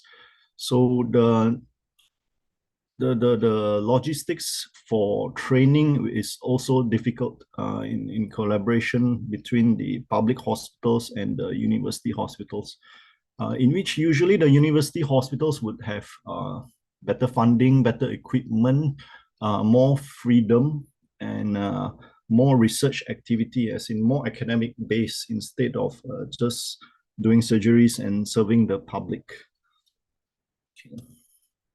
So in terms of equipment, I think in my center, in my current department, we are not really lacking much in terms of the basic equipment. Like we have our microscope, which we use the Leica Avio 8 or the Kinevo now.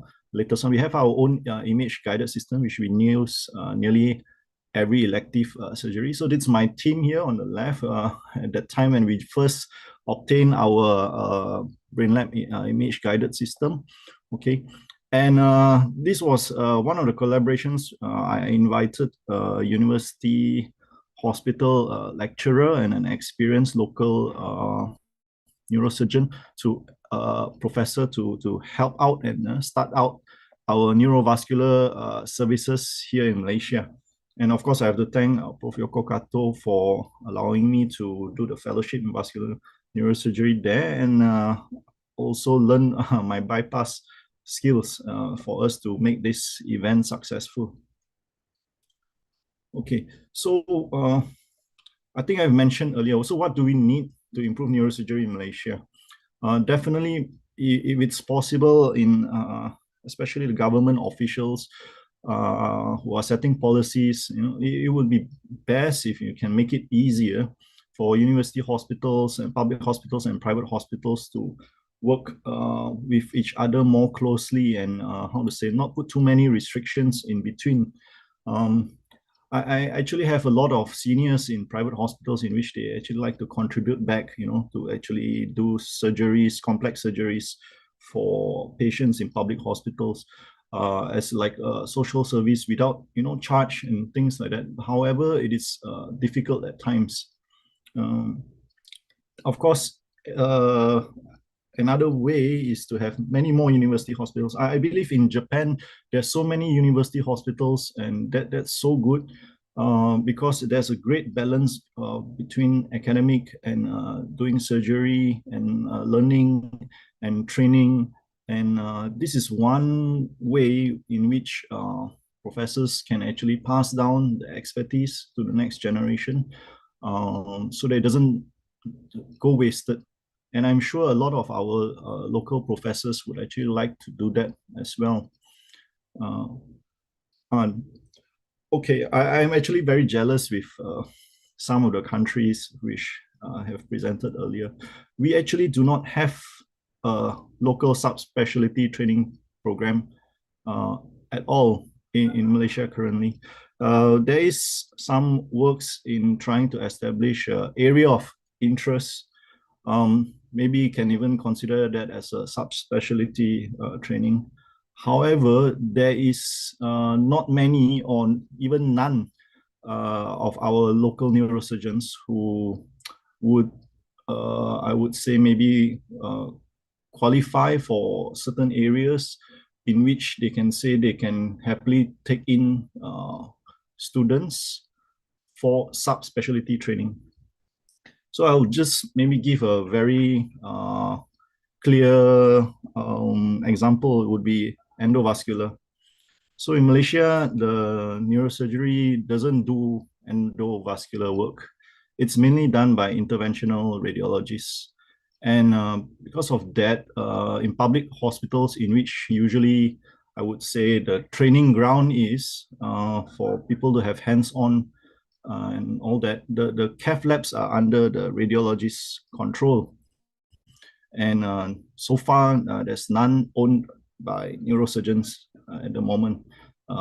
We are trying to get and build up one that can be utilized by neurosurgeons, but I guess there will be some time still. So we don't even do our own diagnostic angiograms.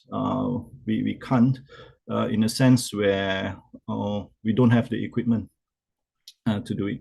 And of course, we are also afraid of medical legal wise, since there are no neurosurgeons who are doing it. And let's say if there's a very brave neurosurgeon who would try, get, even if manage to get some training overseas, and if there's no backup from the authorities or the government, and let's say something happens, and people may just start questioning, why is the neurosurgeon doing the diagnostic angiogram? So there are a lot of obstacles in terms of us starting endovascular services by neurosurgeons here in Malaysia. And I think to add to that is that I think endovascular is not something where you can just observe and learn. A lot of times we can go to other countries to learn how people do it. But if we don't have hands-on for endovascular I don't think it's possible to learn just by observation. But then again, in definitely throughout the whole world, every country will try to protect their own people, and of course, there will be stringent guidelines even before anyone can touch the patients, which is fair enough. That has to be implemented. And so I can actually see that in a way, our endovascular in Malaysia maybe dead end, or it's going to be very difficult for the first few neurosurgeons who would try and pursue this pathway. I can foresee that, of course, if neurosurgeons can perform our own diagnostic angiograms or even do our own interventional procedures, that will be a very great plus point for the patients, because then we can decide which is best for the patient and not being biased as in for open or endovascular techniques. So yeah, this is one thing which I would really like to see improve here in Malaysia in this field. Okay, so the next point, local subspecialty training program with other countries that have established programs. So like I said earlier on, that we are trying to establish subspecialty programs, but as of yet, since we don't have at all, maybe there can be ways where we can collaborate with other countries, that have established programs, and maybe train just a few first, maybe 1, 2, 3 neurosurgeons, and these neurosurgeons come back to Malaysia and start the local subspecialty program. But that will definitely need a lot of work and also help from other countries to help us establish this. Okay. Other aspects, I think it will be same for every country, in which money is the bottom line of everything. More microscopes, endoscopes, exoscopes, cath labs. Like I say, we don't even have one at the moment belonging to neurosurgery. This definitely will help if we can have more. Cadaveric workshops, like my friend Dr. Itichai has mentioned. Over here in Malaysia, we don't have cadavers so readily available. I think mainly due to culture and beliefs. So cadaveric workshops are really a must for junior and training neurosurgeons instead of experimenting on real patients. Okay, so what I hope in the future, subspecialty structured recognized program by Ministry of Health Malaysia. This will need a lot of background and political work. Neurosurgeons in Malaysia perform our own DSA, interventional radiological procedures. Local universities offering subspecialization in neurosurgery. Social insurance. Many countries have already implemented this, and I don't know whether it's good or bad, but I think in Malaysia, our healthcare is one of the cheapest in the world for our own local people. So I think even parking my car at a shopping mall costs more than seeing a neurosurgeon in public sector. And with all the equipments provided, patients actually pay very little for it. So at this moment, we don't even have a social insurance system in Malaysia. And because of that, a lot of care, I would say, can be substandard or delayed because of this. But we'll see, maybe in the near future, this may change.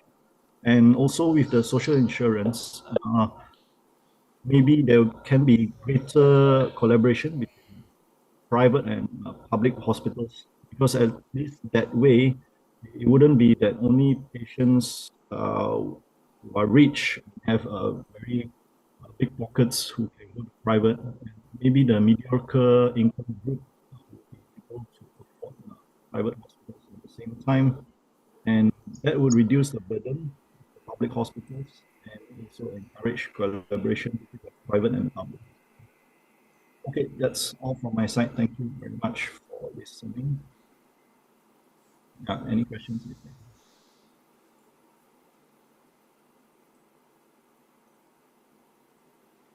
So thank you very much. So it was an excellent talk. So I think in very near future, in your country, I think the endovascular treatment will be coming very soon, because so many stroke patients. I think, of course, right now the radiologist is taking over the endovascular treatment. But I think as a neurosurgeon, you must do it. Yes. Because especially the web is very, the new devices is very useful, because it will finish 20 minutes. And we don't need anticoagulants anymore. Oh, yes. Yes, after treatment. So that for the patient is very minimally invasive. I think both sides, the doctor and the patient, the win-win. Please learn endovascular. Yes. Yes. Thank you. Thank you, Dr. Sensei. Hi, Ben Sensei. And actually, I want to ask maybe Professor Kato about your opinion towards the balance between the neuroradiologist and also a neurosurgeon. So how do you think in Sam's situation? So what can the local neurosurgeon do to establish themselves as a competent endovascular surgeon? I know that Sam, for example, Sam can go to Japan for a let's say a fellowship in vascular. I think it is a good way for him to establish himself in the vascular field. But how about any advice to change the local atmosphere in your opinion? I think maybe society, endovascular society in your country, society and the society must discuss, I think. Because not only the neurosurgeon, not only the radiologist, but also the neurology doctor can do it now. So I think maybe some discussion among them.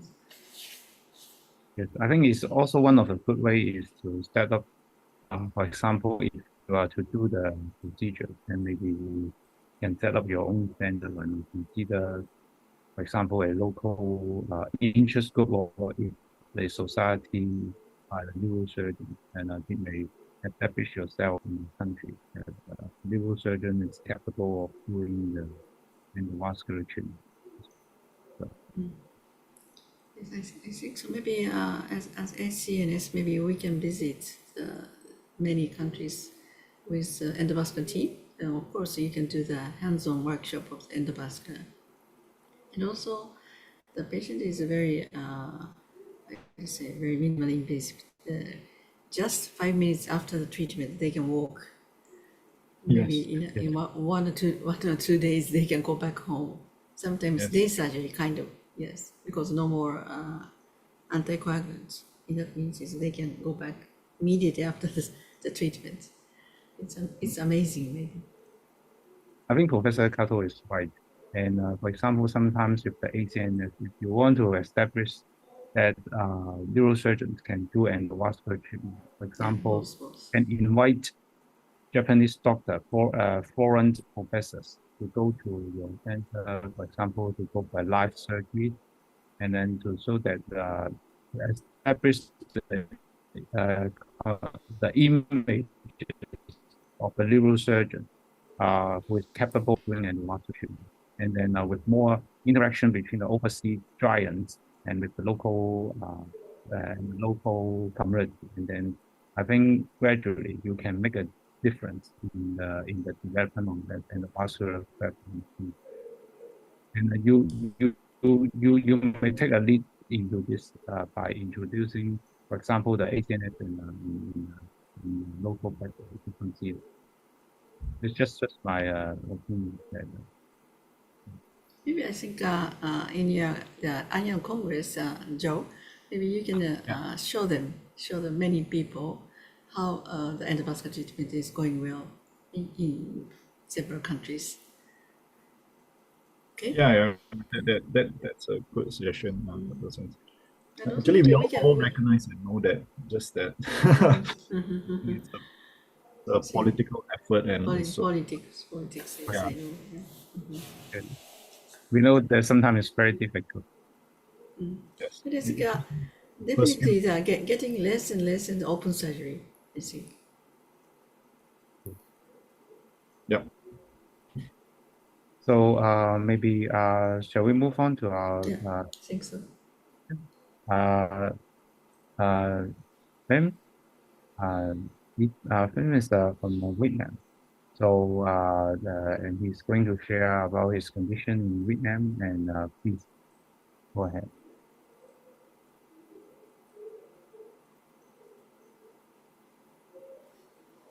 Could you see my screen? Yes. Okay. Thank you, Professor Kato, for giving me the chance to represent my country to talk about neurosurgery in Vietnam. My name is Phan. I'm from the capital, Hanoi, of Vietnam. And this is my country is located in Southeast Asia, where the capital of Hanoi, and the country is with the areas of around over 300,000 square kilometers, so this is the same size of Germany. There are around 100 million people living in here, and they are from 54 ethnic groups. And the King people, which is the largest ethnic groups that constitute around 85% of the population. Vietnam is considered a lower middle income country with I think the same GDP per capita as Indonesia, and a little lower than in Thailand. The public insurance coverage is around 90% of the population, and the medical expense will be covered around 80% if they have the medical insurance. And I finished my residency training program in neurosurgery 2 years ago, and I also want to become a scientist, so I also did a master's degree in epidemiology as well. So I have been working as an attending neurosurgeon at a hospital in Hanoi, which is called Việt Đức Hospital, for 2 years. And my clinical interest is interaxial tumors, especially glioma and embryonal tumors. I also love endoscopic surgery, vascular surgery, and also brain trauma, because there are a lot of traffic accidents in Vietnam. So this is a picture of my hospital. The name is Việt Đức Hospital. Viet is Vietnam. Đức is from the word Deutschland. It means Germany, from the past collaboration between the two countries. And the hospital is located in the downtown of Hanoi. It's a public hospital. It affiliates with several medical schools with around 1,800 beds, 3,000 personnel. And we perform around 70% operation a year, makes this become the largest surgical center in Vietnam. Việt Đức Hospital is a tertiary care center for all types of surgical diseases. So there are the few pictures of our hospital at the emergency bay. We see some traffic accidents. Our neurosurgical center, which is divided into 3 units: neurosurgery, neuro-ICU, neurologists. There are 30 neurosurgeons in our department with another 10 residents. We carry out around 6,000 operations a year, and a quarter of them is brain tumors. The neurosurgical service and facilities in Vietnam, the service is offered by around 50 hospitals, which are either public or private, but mostly private. Mostly public. It is mostly from the central level hospital. Some provincial hospital can provide some limited services, especially brain trauma. And for the central levels, they can offer comprehensive care from tumor surgery, vascular surgery, functional surgery, spine surgery. But the volume is also increasing in the provincial hospitals as well, and also in the private hospitals. So they're moving very fast. And but as I mentioned earlier, there is an equal distribution of on the services and the resources by the region and institution in Vietnam. You can see here all the major hospital, the central level hospital are located in the three main cities, Hanoi, the capital, the central hospital of Da Nang, and the southern, also the largest city, Ho Chi Minh City. In the major hospital like that, we have, I think, enough medical equipment and instruments to carry out comprehensive neurosurgery with 3 Tesla MRI, a gamma knife, DBS, microscope navigations, but there's limited equipment in other provincial hospitals. And for the neurosurgical workforce in Vietnam, there are now around 300 neurosurgeons for the whole country of 100 million people. As also mentioned earlier by the other speakers, which this number represents a very low compared to other countries in the world, from developed countries, and also compared to China or other developing countries as well. And annually, there are around 20 to 25 graduates from the neurosurgical residency training program. And for the training program, the students have around 6 years of medical schooling, which might be in a public or private school, which lasts for around 6 years. And then they can go on the 1 of 10 neurosurgical training program, which lasts for around 3 to 4 years. But within that 3 or 4 years, they have to spend the first year for general surgery. So only around 3 years of neurosurgery. That is very short in comparison with other programs around the world. And that also places the question on the competencies of graduates as well. Now there is no national qualification exam to evaluate the medical competency of graduates, but I expect that it would be implemented in the early futures. There is limited educational opportunities, mostly because of the financial problems, because it's very costly to organize the workshop, the cadaveric dissections, the courses. Very little research activity is conducted in Vietnam. We mostly do the case reports or case series studies. We like to have research methodologies, but I think we can solve that with the collaboration with the people from the public health. And that's also the reason why I study epidemiology. And also there is very little funding to do the research.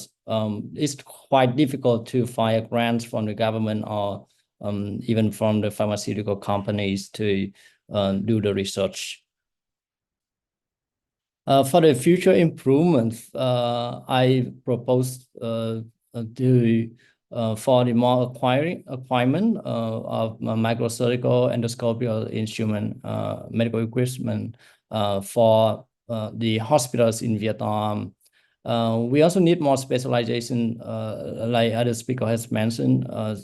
Now, most of the surgeons do general neurosurgery. Very few do functional neurosurgery or vascular surgery. So the subspecialization in the future could be a must to enhance our neurosurgical care quality. And also the minimal invasive surgeries as well is more advantages regarding the outcome to the traditional open surgery. So I hope it would be also promoted in the early futures as well.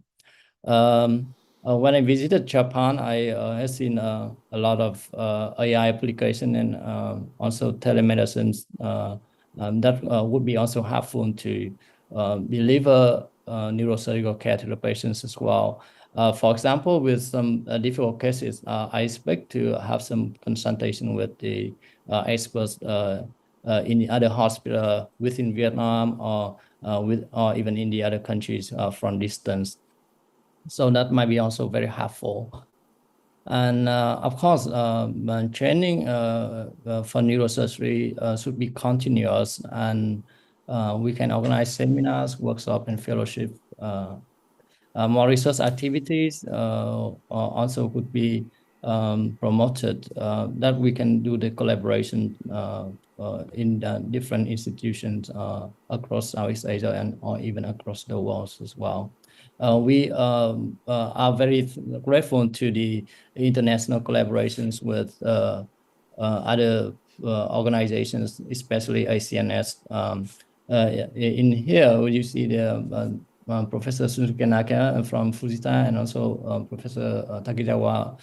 They recently visited our department last month, and they performed surgery in our place. And we learn a lot from their expertise and skills.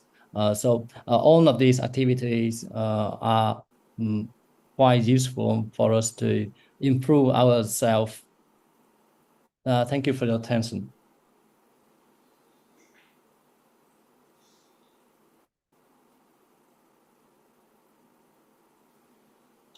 Thank you so much, and Sam, for your sharing.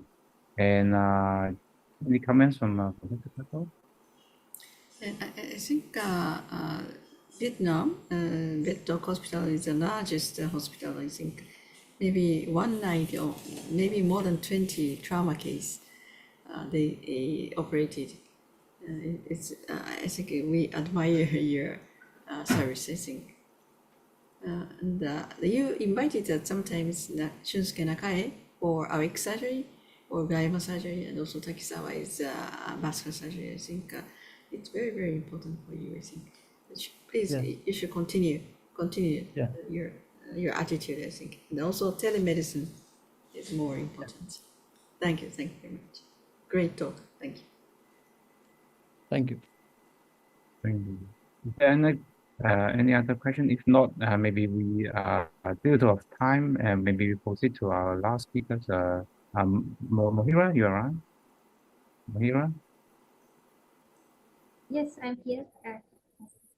Yeah, so maybe from we have Mohira as our last speaker, and she's going to share about the condition in Uzbekistan and the condition and the way to improve the utilization.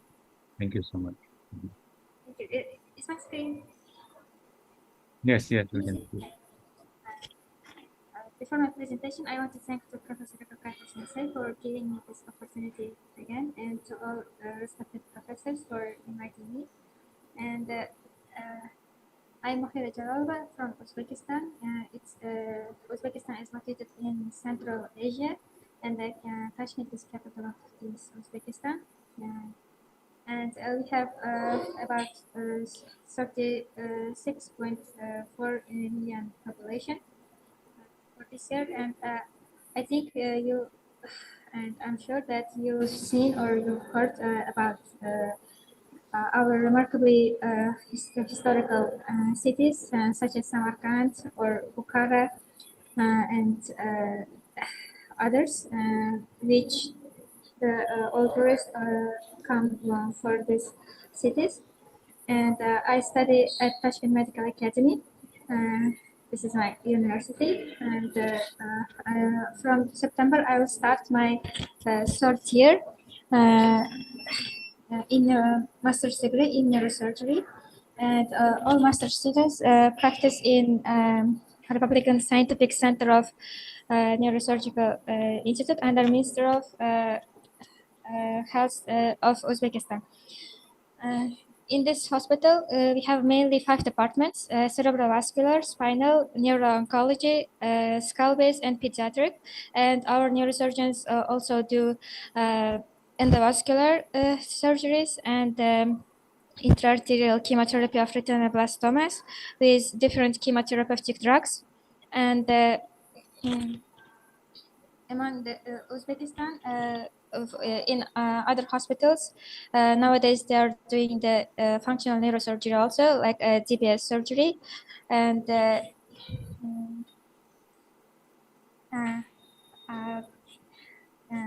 Because of Professor Dr. Kato Sensei, I've been done several fellowships. This is my first fellowship in Fujita Health University, Bantan Hospital, for 3 months under Professor Dr. Kato Sensei. During that time, I trained.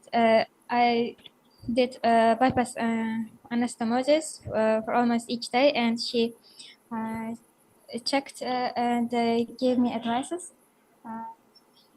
And she sent me to the Professor Binshu's in China also for 1 month, and I also learned his skills and his teamworks at some level. And now, again, thanks to Professor Yokokato, Sensei, I'm here in the Mumbai from the 15th July for 2 months under Professor Itichai and her teams and Professor Atulburos. And this is my first white fiber dissection during a workshop.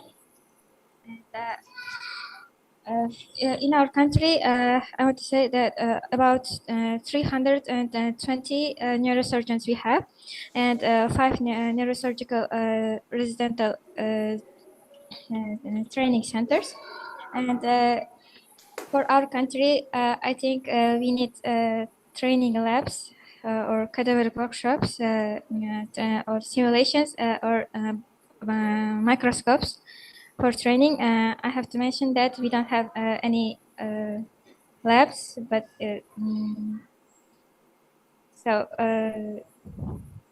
we did aneurysms and bypass surgeries, clipping, and but we don't use ICG.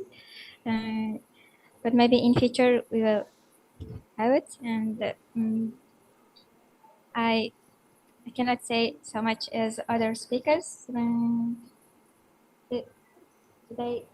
Today, I prepared this. Okay, thank you. Thank you, Mohira. Thank you very much. Thank you. For your attention. So thank you for sharing. We understand that the experience in Japan and China is very inspirational to you. Okay, so maybe for the final, maybe shall we invite the Daniel to So every night, Mohira did the very nice plastic tube anastomosis practice. Yes. So she was very, very serious lady neurosurgeon. Yes. Thank you. Very expectant neurosurgeon, I think. All the best in India, please. Thank you very much. Thank you. Dr. Daniel? Daniel? Yes, here am I. Yeah. Sorry.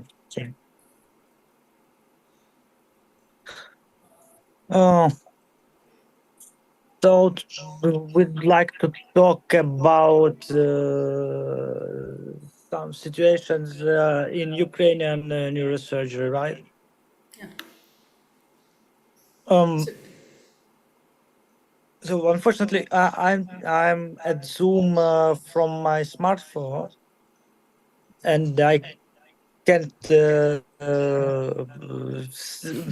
show you some pictures or presentations, but we can talk a little if you want. Yes, 3 minutes, please. Okay, so we have 5 big neurosurgical centers in Ukraine. 2 of them are on the western part of Ukraine. One is in Uzhgorod. The chief of this center is Professor Smolanka. Ms. Yokokata, you should to know him. Why I talk about them? Because this year, by the helping of foreign partners from Europe and from charity funds, from international bank funds, they get the equipment to make stereotactic operations. because before stereotactic operations were doing in Ukraine only in Kyiv, and only in two hospitals. It's in our Institute of Neurosurgery by Konstantin Kostyuk. It's a deep brain stimulation. It's implanting of stimulators. It's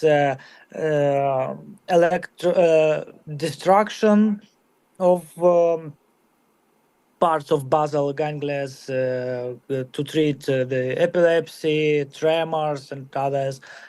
And in the Feofania clinic, Professor Katja also know this man, the Alexander Wozniak. So they got the equipment because they were taking part in some researches common with Americans and Japanese colleagues, but it was a very long time ago. I don't remember what research it was, but sometimes they did these interventions. So another big and multidisciplinary centers with neurosurgery on our country, it's as I said, in Kyiv, two of them, where we have all spectrum of operations and opportunities to do interventions what we need of all types. On the southern part, it's Dnipro, Mechnikov's hospital, but unfortunately now this hospital is very hard working about the combat trauma, because straight from the front line they get in the injured as soldiers and as civilians, and also do the operations with the other pathologies. We have also the program in all of Ukraine. It calls stroke service. So in districts where there is no strong or either vascular surgeons, endovascular equipment was bought and taken the endovascular angiographs, got the equipment for thrombus extraction, and the medications for thrombolysis.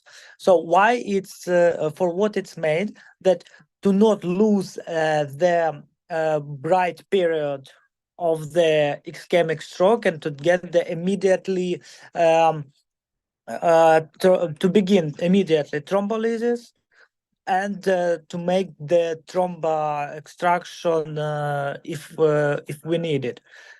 And because there was a problem when from one part from one district emergency vehicle should to bring patients from hundreds kilometers, and losing the time. In these cases, all of us know that time is a brain.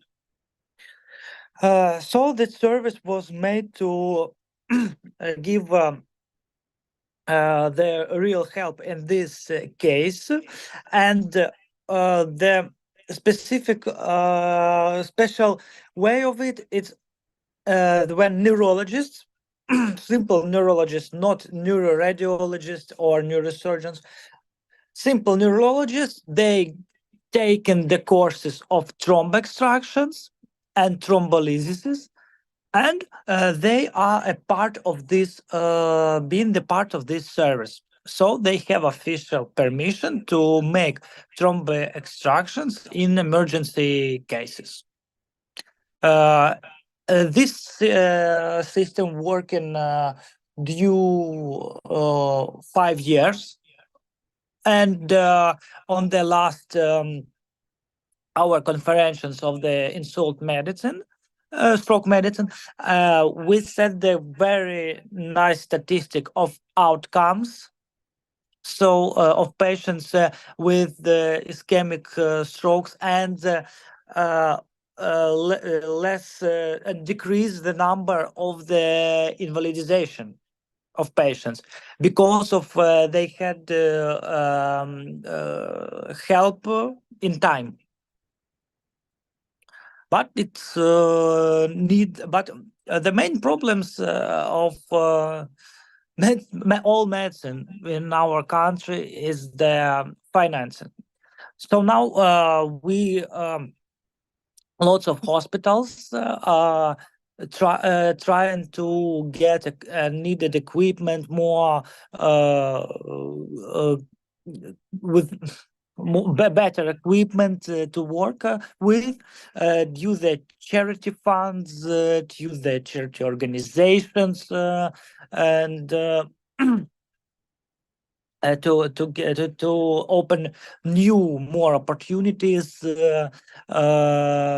for, and to decrease increase the quality of healthcare.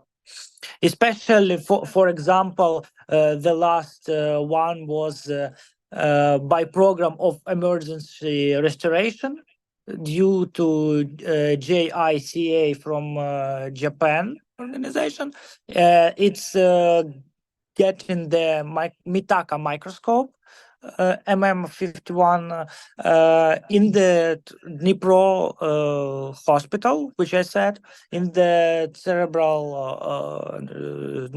surgery, center of cerebral neurosurgery. So because combat trauma, it's well, but we the other pathologies didn't disappeared. Oh, which made the giving the all opportunities to make with bigger quality the operations, and as we know, is if it will be more comfortable for neurosurgeon to make the operations, the result will be better always.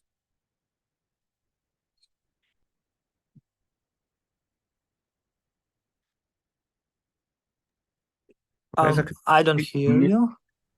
Sorry. Dr. Ben? Yes.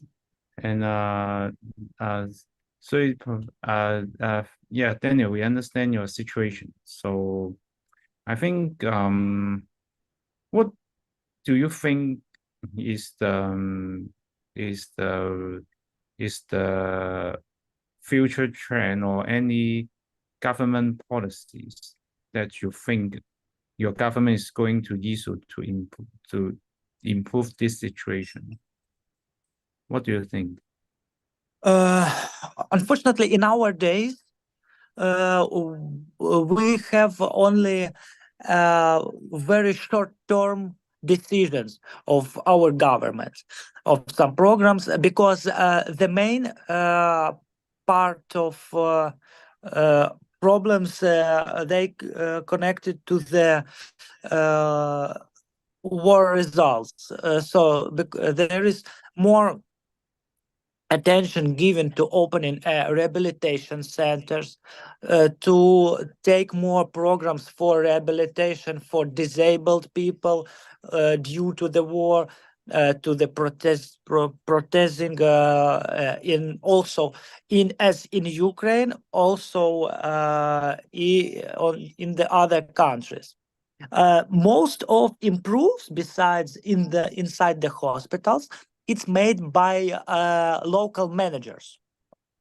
That's a very nice example, that when local hospital managers or other even physicians, they invite foreign specialists to help to in some cases, or to give like workshops, and to teach some details, or show how they will work in some exactly opportunities. See, but do they allow foreign doctors to help or to practice to local hospitals? Yes, officially allowed if they invited and controlled by the local. You know, we have such thing in our society that foreign specialists is more present than local, you know, for some people. But it's only, you know, like a mentally social disorder from the past. Understand. From the past times, yes. So if he's foreigner, it's 100% he is better than others. But as we've seen, it's really nice to see that a lot of things what we see in foreign specialists or in foreign countries when we go on reserve on observerships, on others courses, that mostly things are doing in Ukraine, doing on nice level, but not so much good specialists. But the young specialists mostly go to learn on ACNS courses.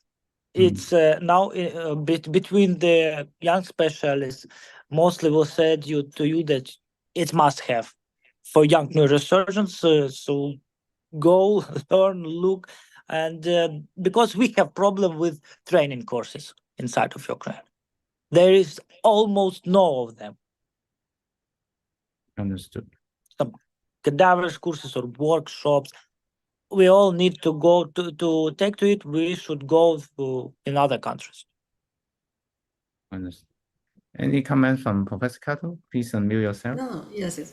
So maybe we can prepare for you, both of you, not only both of you and the foreign doctors, to see the chance to the cadaver or another workshop as much as possible during your stay, maybe another 4 weeks. Thank you so much. Thank Great you talk. very much. So we are trying to get as much as we see, even not as we can. Of course, yes. Do your best. Thank you. Thank you for your attention. Okay, thank you. Ben? Anya Ku, you raise up your hands, please. Please. Anya Ku? Maybe I think a summary by Dr. Liu, please. Okay, sure. So maybe Dr. Liu, you can you have any summary or comment on this Intercontinental document? Yeah. Okay, thanks, Ben. Thanks, Professor Kato, and thanks to all speakers for very last minute invitation, and you all responded quite well. I think the summary of all is mainly, I think today is mainly for the Asia continents, and I think most countries having quite a low neurosurgeon to population ratio. I think this is something that not easy to be settled in short term, but however, I think at ACNS level, probably those in those countries that allow training outside the country, especially like Malaysia now, we allow parallel program. We can probably work with countries that have more training slot in their country and to have more training outside at an affordable rate. I think that it can be done at the association level. Secondly, is regarding the number of subspecialty training. I think at the moment we don't have a very structured training program outside, only for local people, I think in most countries. And those who are doing fellowship at now with Fujita are depending on your needs. And probably we can in the future, again, collaborate with societies like what have been mentioned by Kato on establish those needs whenever you need to have starting your structural subspecialty training. And this we actually improve the third issue that on the probability of the competency as mentioned by Dr. Biswa.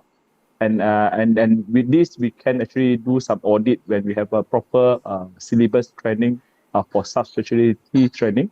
And then with that syllabus, we can do audit. Without a proper syllabus, we are unable to do audit and to look at the competency level. And the fourth is regarding equipment.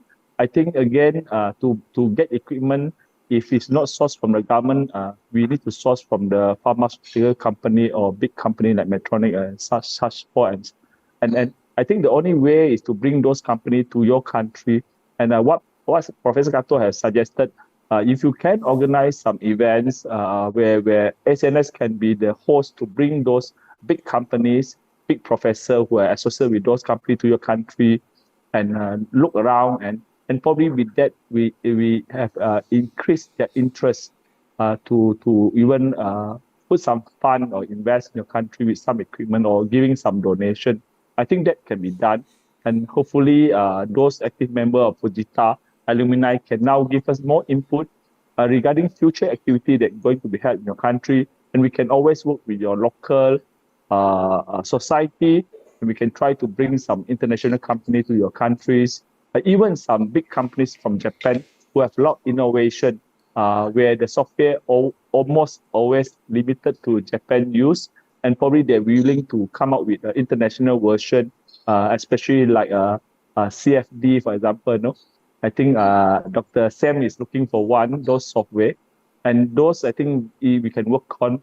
And you need to always give us the feedback on how we can improve the training, education, quality of neurosurgery in your countries. Thank you very much. Thanks so much. So maybe I think it's a time for close, maybe with Dr. Ben. I think Anyaku has some last word that he want to share with us. Anyaku?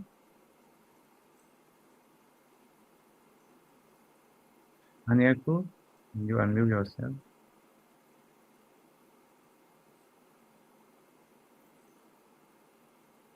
Okay, so maybe there's some problem with the internet connection. So again, on behalf of the ACNS committee, I would like to thank you all the speakers today. So this again, this is a very special series of webinars, Intercontinental webinar. The part one of it focusing on Asian countries. And I would like to thank for all the speakers today, especially Professor Itichai and Professor Thomas, and sharing about the situation. And also with our young new surgeon, Dr. Joe E Sam and Dr. Hum, and also Dr. Mohira. And thank you so much. And we understand your situation, and hope that we among ourselves could discuss more about future planning event that would help to solve the issue that raised by all of you today. And without further delay, and it's time for us to say goodbye, and we're so happy for us to meet different people from different continents. Thank you so much. Thank you. Okay, see you again. Bye-bye. You too. Bye. Thank you. Bye. Mohira Sensei, all the best. Bye-bye. Thank you very much. Best way Bye-bye. to, Abhidasha, please. Thank you. Bye. Thank you. Bye-bye. Bye-bye. Thank you. See you Thank you, soon. Daniel. Thank you, Daniel. The recording